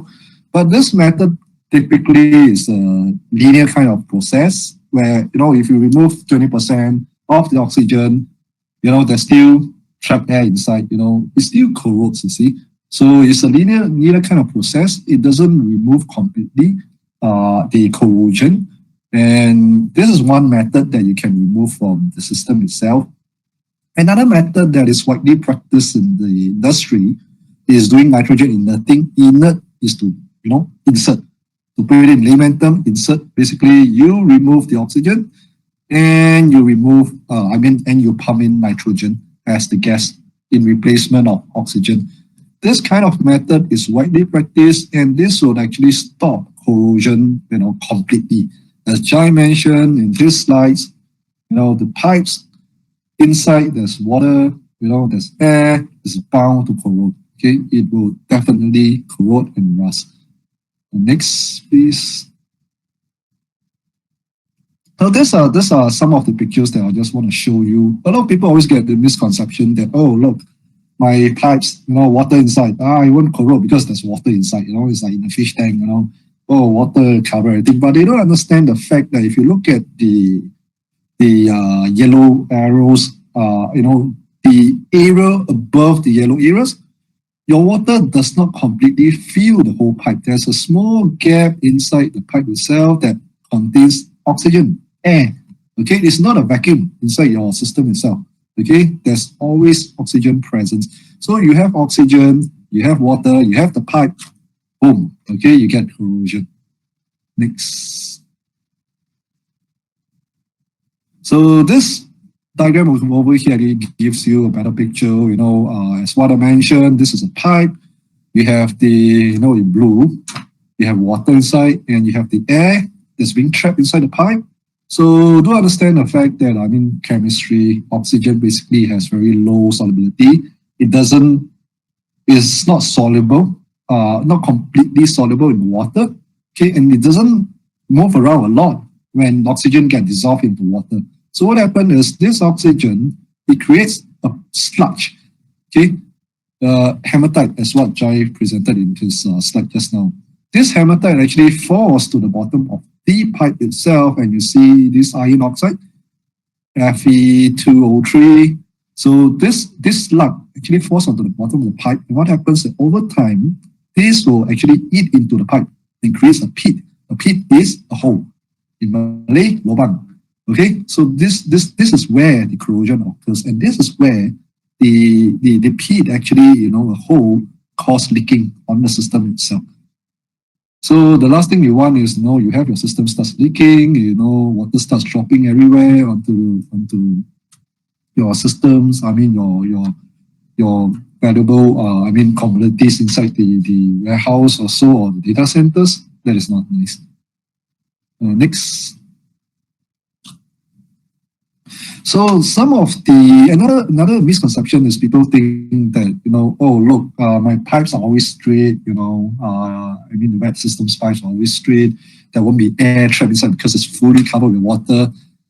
And the thing is, there are always elevated pipes systems. I mean, if you go to any warehouse, go to any shopping malls, and so you see that the sprinkler pipes, there is always elevation at some point in time. And this is the point where oxygen gets trapped. And if you look at the picture over here, we have water. Yeah, you have water in the pipe, but on the elevation point, water doesn't go there. So you have trapped air in these systems here. So these are the gridded center kind of pitch pipes that you see very commonly in a lot of places, warehouses, data centers, and so. Next. So again, this is just a few more examples. This just now was a center pitch. So this is one of the common design that you also see also. Basically, it's just a pitch from the back to the front. So it's like elevated pipes. So again, this kind of design concepts will actually, trap air in between. Next. So this is a real life example. It's not from Singapore, it's from US. So I did not take this picture. The person who took this picture, I think, not very professional. I mean, if you can see the circuit point there, that is the point that is the elevated pipe, the grid center elevated pipes. So just one example to show you. Next. And yes, so what happened is, in all these pipes, if you don't cut it open, if you do have a chance, drain out the pipe, and what you see is basically all this sludge inside. Like what you see in the first, I think 2 slides back, the diagram, it starts off with the hammer pipe that falls to the bottom of the pipe, and over time, this is what you get. Very, very nice sludge inside there, just like mud. So what happens, this will actually cause clogging in your pipes. So when it clogs, when there's a fire, your fire extinguishers, not your fire extinguisher, your sprinklers may not activate, doesn't perform as what it's supposed to be. Next. So this is one microscopic view that they did. They put a microscopic camera inside to see what happens inside the pipe. This was a fully drained out pipe. You could see, corrosion happening inside the wet pipes. Next.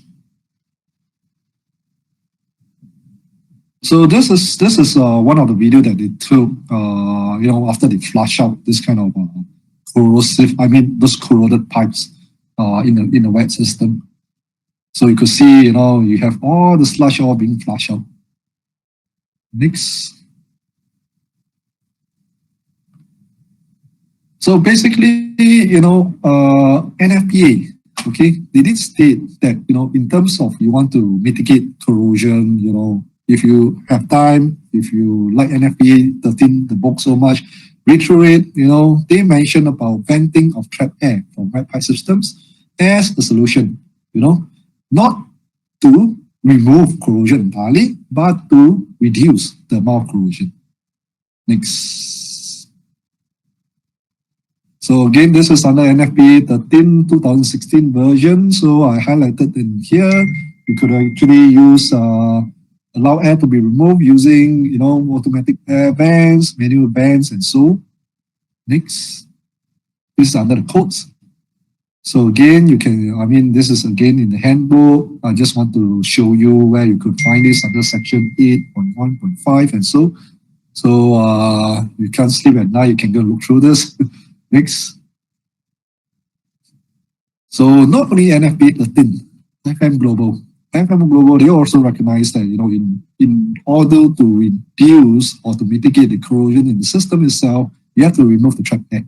So as they mentioned, 2.1, you have water, you have oxygen, it corrodes.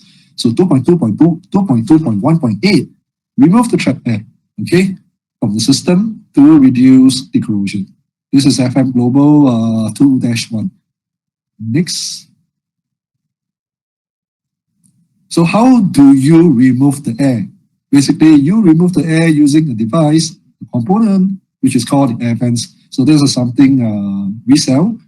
I mean, not trying to sell the thing here, but I mean, you can look for other brands also. But basically, this is the main thing that you have to plug into the system to remove the vent. I mean, to remove the oxygen, the air. So basically, for Johnson Controls Tyco, if you look through the website, the data sheets, and so you will actually see two models, TAVW, TAVWN. So a lot of people come back to me like, hey, what's the difference between these two? So TAVW, basically, it is just a venting from the system. This component just vents, that means removed from the system. The one with the N, TAVWN, the N means nitrogen inerting. So basically, you remove the oxygen and you inert the nitrogen into the system. That means you pump in the nitrogen in the system. So as what I mentioned in my first slide, the most ideal case in reducing corrosion 100% is to do oxygen removal, venting, and nitrogen inerting, nitrogen injection into the system itself. So you have a fully nitrogen system, fully nitrogen gas system with no oxygen in it. Next. So this is one picture of the TAVW. So basically, just to give you a brief, view as to how this thing looks like. You have the first floor, second floor. So some people actually ask, like, what's the second floor for?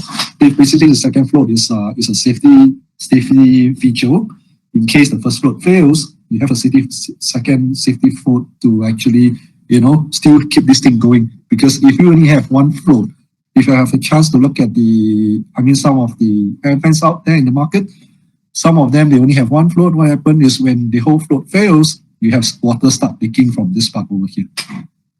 So next. So this is where you install the air vent onto the system. Basically, you have to put it onto a coupling and fix it onto the pipe. It's just very simple and straightforward. Next. So again, what's the difference when you vent air, and what's the difference, when you vent air versus use nitrogen inerting? As I mentioned, nitrogen inerting, you stop the corrosion altogether completely. Next. So this is the normal. This is the setup that is used for wet pipe nitrogen inerting. So basically, this is for the wet pipe. So you have an air vent. You place it at the end of the branch, and you see over here in the red arrow, and you inject nitrogen into the system itself at the riser point. So in this case here, you use the cylinders, nitrogen cylinders, to inject the nitrogen into the system itself. So you can't just fix the pipe from the cylinder itself. There's a pipe. You can't just fix the cylinder pipe onto the system riser itself. You need to get an injection port that you see over here. This is the one that you see on the right of the picture, injection port and riser, nitrogen source. So you have to have this device, this component actually, to inject the nitrogen into the system. Next. So again, this is just repeating, replace the trapped air in the system itself, and you replace this using the nitrogen gas that you inject into the system. Next. So what are the things that you need to use? So when you want to do a nitrogen inerting, wet system, you need to get the air vent, you need to get the nitrogen injection port, you can get the gas analyzer. Why is that so? The gas analyzer is basically to measure the amount the percentage of nitrogen that's in the system. And you have to get this nitrogen inerting startup kit. You have to get this. This is with the hose and the kit and the pressure gauge itself that you link on to the nitrogen cylinder to pump into the riser at the system point. So basically, this whole process, you remove the oxygen, you pump in the nitrogen. This whole process actually takes around 2 to 3 hours. Okay, next.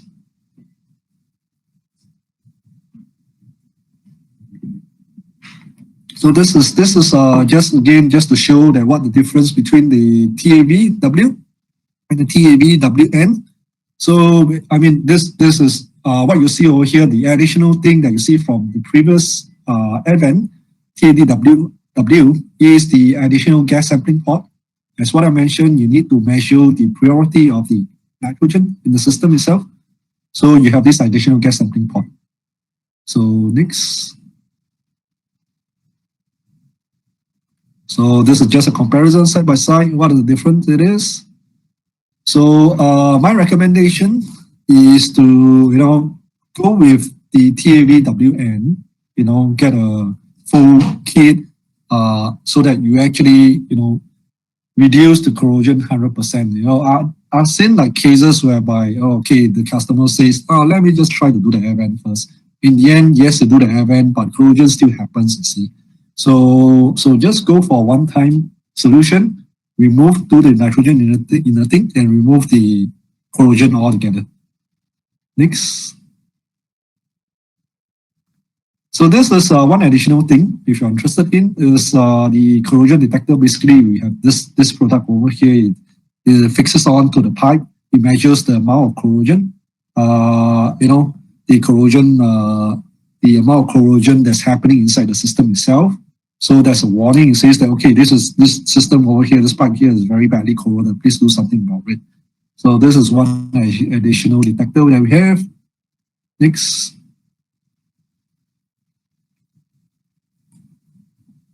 So this is how you fix on. Again, just goes on to the pipe in between. So nothing difficult or sophisticated about installing this. So the only thing is that this is to be fixed on the highest branch line. Next.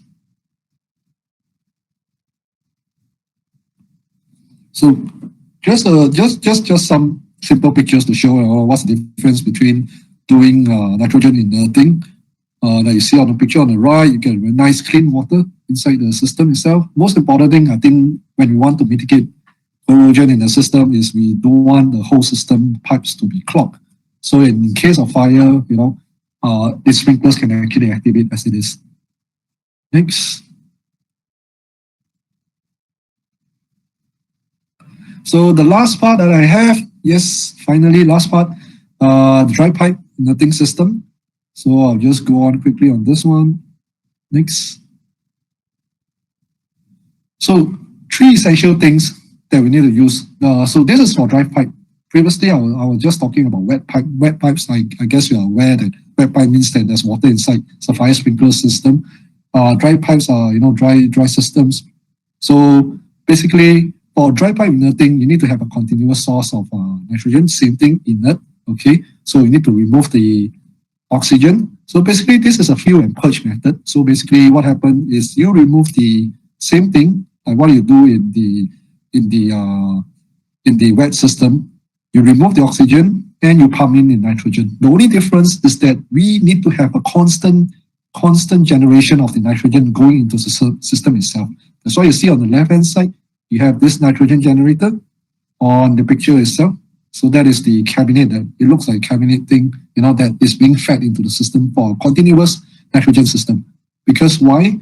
Because the dry system itself, there's no water. It's a full vacuum with air inside.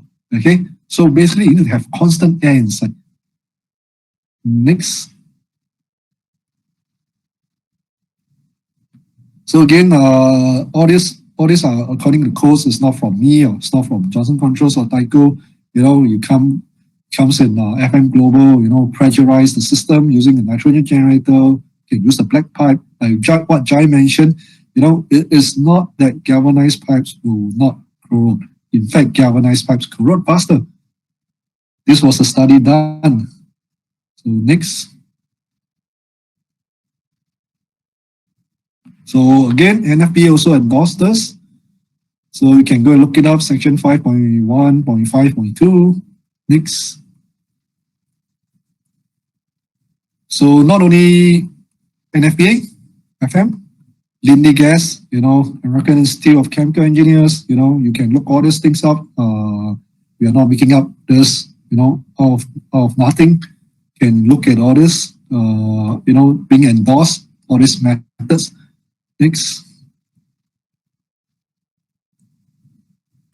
So again, like what I mentioned, you need to have the continuous source of nitrogen, remove the oxygen, fuel and purge method. So basically what is difference is the air vent location. You, instead of placing the air vent at the highest point, which is for a wet system, over here you place the air vent on the riser itself. Why? Okay, so this is interesting. I'll show you why in the next slide. Next. So, before you go on to the action, this is the air vent that you use is different, very different from what you see in the wet systems. So this is the air vent used in the dry system, totally different thing. This is the model that you see is TAV or TSV. Basically, you have a manual or an electronic shutdown. So the difference between these two is that manual shutdown, as the word says, you got to manually shut it off when the oxygen is fully removed from the system itself.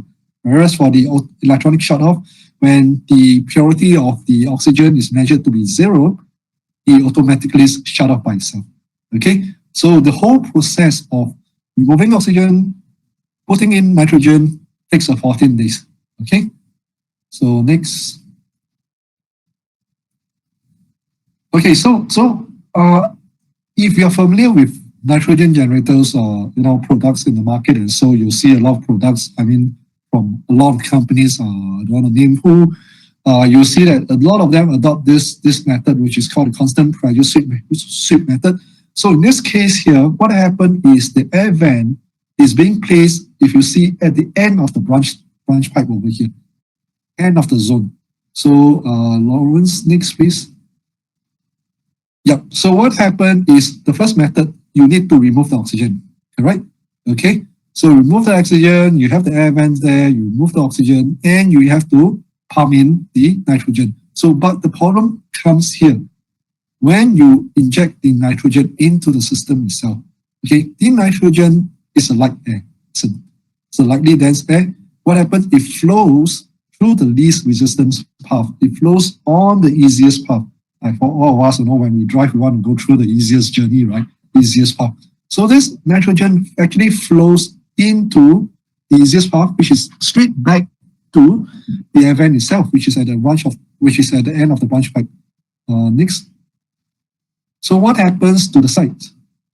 Okay. So you have some undiluted nitrogen gas. Okay, that actually flows to the vent itself. So next, Lawrence, all the way, yeah. So what happened? If you look at the sides of the pipes, you have those residual oxygens that are being left in the system itself. Because what happened is the nitrogen, it doesn't reach all these sites here, so it's unable to force and purge the oxygen out of the system itself. So there is always this remaining amount of oxygen left in the system. Next. So that method is being adopted by a lot of companies. It is a very simple method. So there's no technology to it. But then again, it is not 100% foolproof because you still get oxygen being left in the system itself because the nitrogen doesn't reach the points at the site, okay, because of the air vent location. So for Tyco, what we do is a different method. Lawrence, maybe you want to load the full page. Yes. Yeah. Next. Okay, thanks. Yeah, so firstly, what happened is you notice that the air vent is being placed on the riser itself instead of the end of the branch or of the branch pipe. So what happened is you remove the oxygen, okay, you pump in the nitrogen. If you notice, look at the arrows over here. The nitrogen, when it's being pumped into the system itself, it goes to the end, there's nowhere to go, it goes back. So what happens is the nitrogen will find ways to go in the whole system. It goes to the side, goes to everywhere, and before it goes back to the air vent at the riser itself, at the starting point. So in this way, oxygen is being forced out of the system because the nitrogen has nowhere to go. It is a closed loop. It goes all around the whole system before coming back to the starting point at the air vent location. And it forces the oxygen out via the same entry point at the riser and the air vent itself. So you will see the fill cycle and the purge cycle. So basically when the nitrogen filling stops, the venting starts. So the vent opens up, the oxygen gets pushes out of the system itself. So this way here, you can ensure that nitrogen is fully into the system as compared to the previous constant sweep method that I showed you just now. Next. Next. Yeah, so there's the same thing. Next. So like what I mentioned, 14 days is the whole period that you get oxygen removed, you get the whole system with nitrogen. Next. So basically, this is again just explaining the method.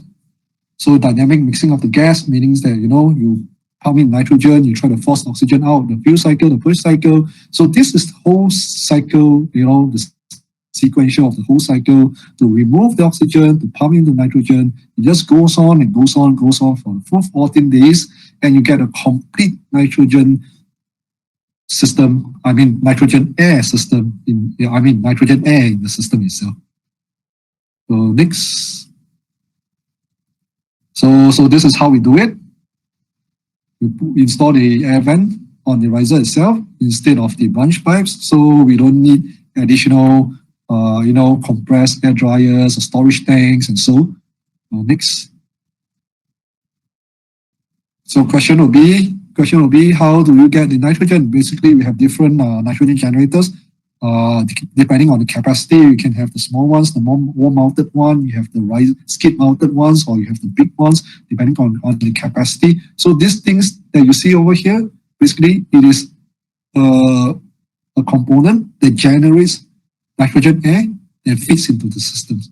So depending on the capacity, do reach out to our tech service guys, to do the sizing. Because every system is different, system capacity requires different size of the nitrogen generator. Next. So just nice, just in time, 30 minutes, just in time for lunch, 12 o'clock. So that's all I have on my part. Any questions? Thank you, Timothy. Thanks for the presentation. So we have got a few questions on the question box. Team, maybe you want to check it out on your question box. We have question about what is the difference between Tyco air vents and normally automatic air vents from Mr. Mahesh.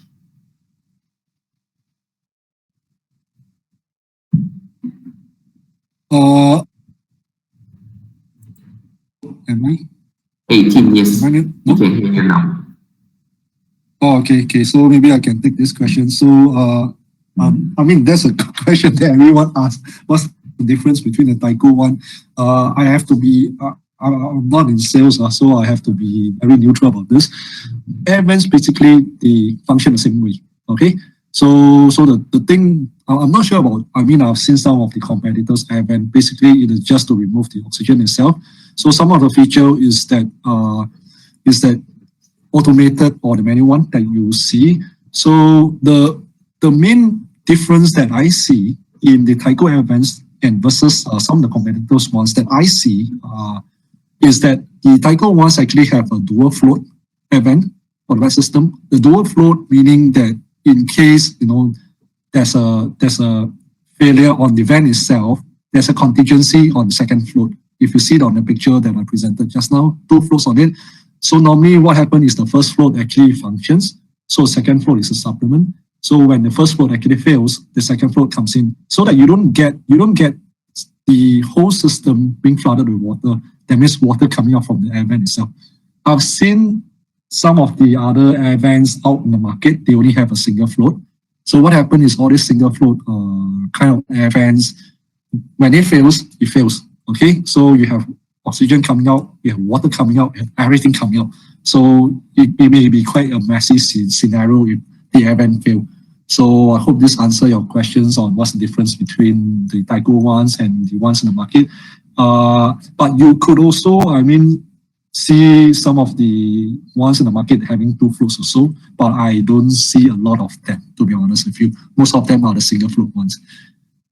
So hope this answers your questions. All right. Tim, another question is for ULF water mist system using stainless steel pipes, is it necessary to install N2 generator? Joy, are you familiar with ULF water mist? Sorry, I'm not too familiar with the ULF water mist. Or maybe Siju, I know you're quite good with water mist.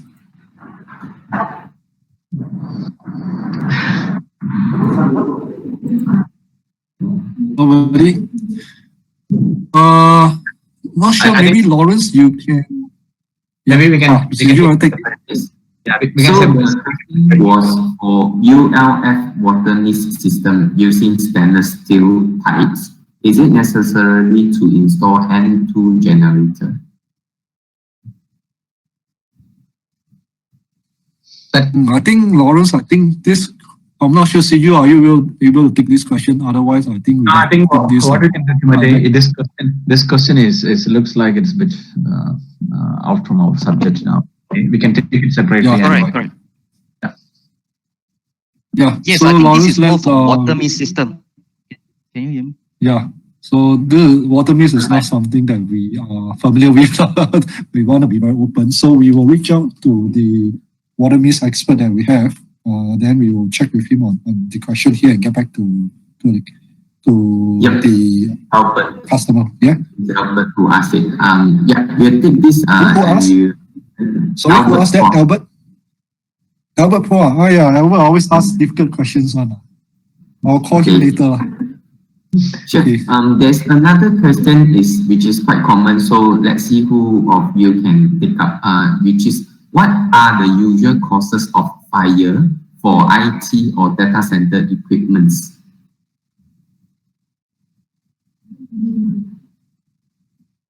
Shiju or Tim or Jai or Audrey, which of you can reply to this?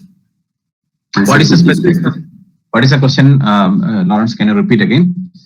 What are the usual causes of fire for IT or data center equipments? What causes the fire in IT or data center equipments? So data center or IT equipments, the most common fires are, the first, it could be a electrical fire, because the data center rooms or IT equipment rooms, there are heavy load current, cables are there, because it's a server rooms or it is hard disk, it's a fan, the cooling fans in servers. So these are the sources of fire. If any short circuit happen on this fire, yes, it may cause for heavy damages. And also a lot of data centers are also associated with the crack rooms. Okay, if the crack rooms will also potentially there is a source of fire. So overall, if I can summarize here, it is according to NFPA. If I go with NFPA clause, it is class C. Electrical fire is a high possibilities for data rooms and IT equipment rooms. All right, thank you, Shiju. Then another question probably to you, Timothy. In your experience, how many times do you see the failure of automatic air vent? I have not really seen it myself, but I've heard it from customers, and so I will say they probably. Throughout my introduction of nitrogen generators, I've heard of a few cases, a handful. I will not say tons of it, a handful of it. And most of it starts off with a small leak first, before I know I've not heard of cases where the whole thing becomes very badly damaged and water starts leaking or so. I will say it always starts with a small leak that people actually notice it, the maintenance guys notice it, and they quickly replace it before it becomes a bigger problem. So I will say a handful of it that I heard of. But I think this kind of thing is always wear and tear. I mean, when you have all these things being placed on all these elevated places or so, I would say over time, wear and tear. That is the reason why. That's the reason why I am strongly advocating having pay a bit more. I'm not saying pay a lot, pay a bit more for the ones even not from Tyco, from the market, get those with the double float type. Yeah. So to answer a question, a handful of it. Thanks. All right, cool. Let's see, another question. Tim, for the reactive and proactive maintenance session, will we cover the detection of detector and module? Tim, can you check it out on the question box on this question, whether you were able to provide the answer from Mr. Kong?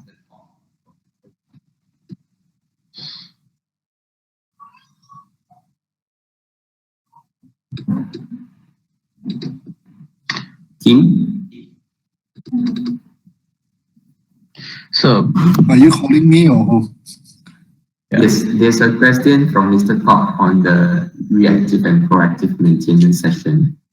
So I think Lawrence, it's probably, I think Timothy I believe it belongs to my session, because I talk about quality or. I see. All right. I don't know that the question is not clear. Okay, if we specifically talking about the remote connectivity, yes, I can answer, Lawrence. So otherwise we'll take that question separately and answer later, because we are not clear about that question. All right, sure. We'll check it out with Mr. Kong later on more clarification in that case.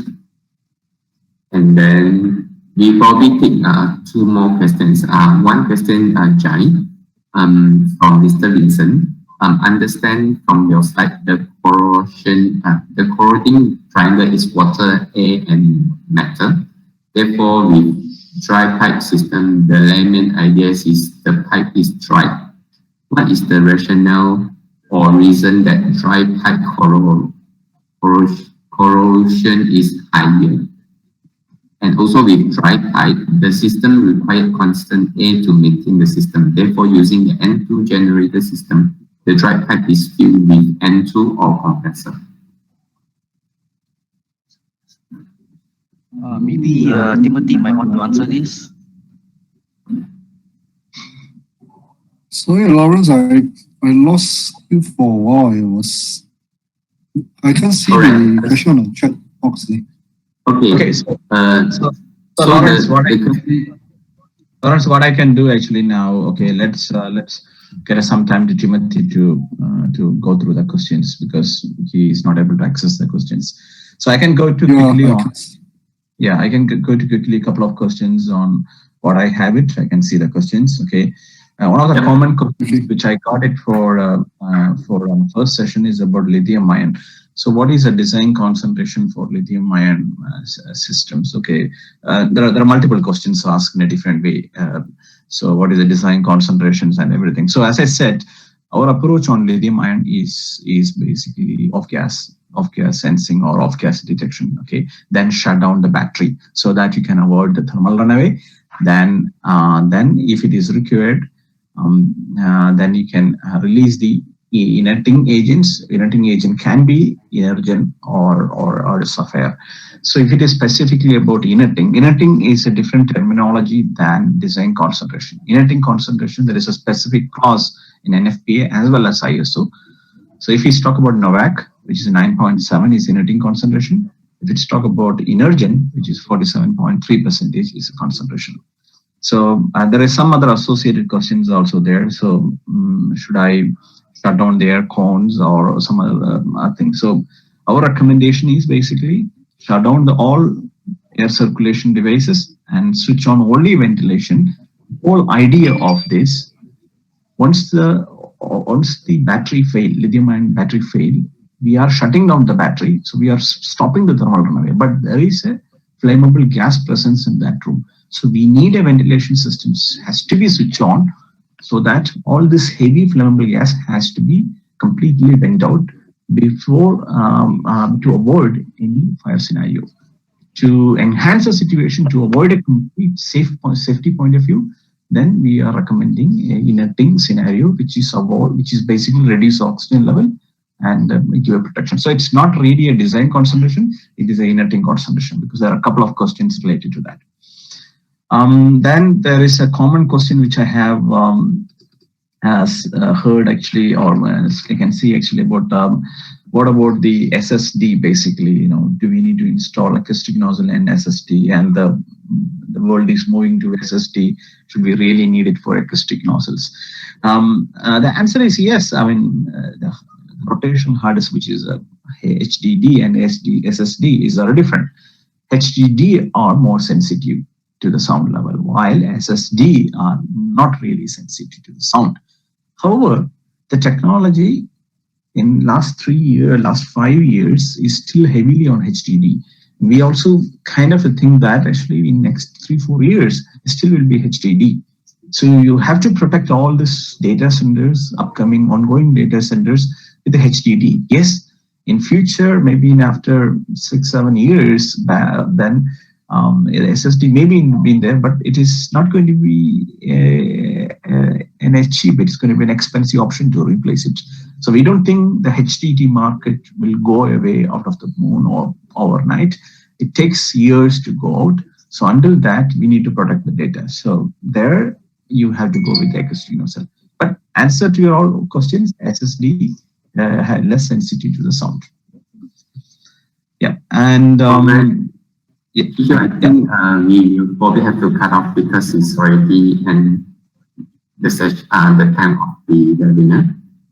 So I think we will pick up the remaining questions. We will definitely attend to all the participants' questions within these 2 days. We will email back to you on whichever email that you guys register for the webinar. Right? That's about it for this session. Sorry, Lawrence. How many more questions left? Sorry. Are there a lot of questions left? Not too many. If it's just 1 or 2 questions, I think we just clear it off. That's more than that. I think could be about 10. Oh, 10. There's more. There's actually quite a lot of questions, and I think we take every single question very seriously, and we definitely want to reply them proper. So please be rest assured that we'll be coming back to you guys individually to have the question properly answered. So we also saw that some of the questions is not a straightforward yes or no or one sentence answer. It's kind of like an expansion probably into other topic kind of situation. So in view of that, once again, I just want to reiterate that definitely we'll be coming back to you, and we'll be definitely communicating more. And I guess thank you once again for your time and all the questions. Quite a bit, I would say. And that kind of shows the success of today's webinar. It means that you guys are listening and we are interacting, which we are very thankful for it. So over to you, Lawrence. Yeah, so that's about it. And don't worry, we'll share the presentation slides to you guys also in these 2 days. And you'll get a copy of it, and you can review again on the content. If any time you have any question, you can always reach out to any of us from the contact. We're also available on the slide. Right? So that's about it, I guess, for this time. We will catch up again with you guys again. Thank you for your time. Thanks, and have a good lunch and have a good day. Stay safe. Right, thank you, everyone. Thank you, everyone, for your time. See you real soon.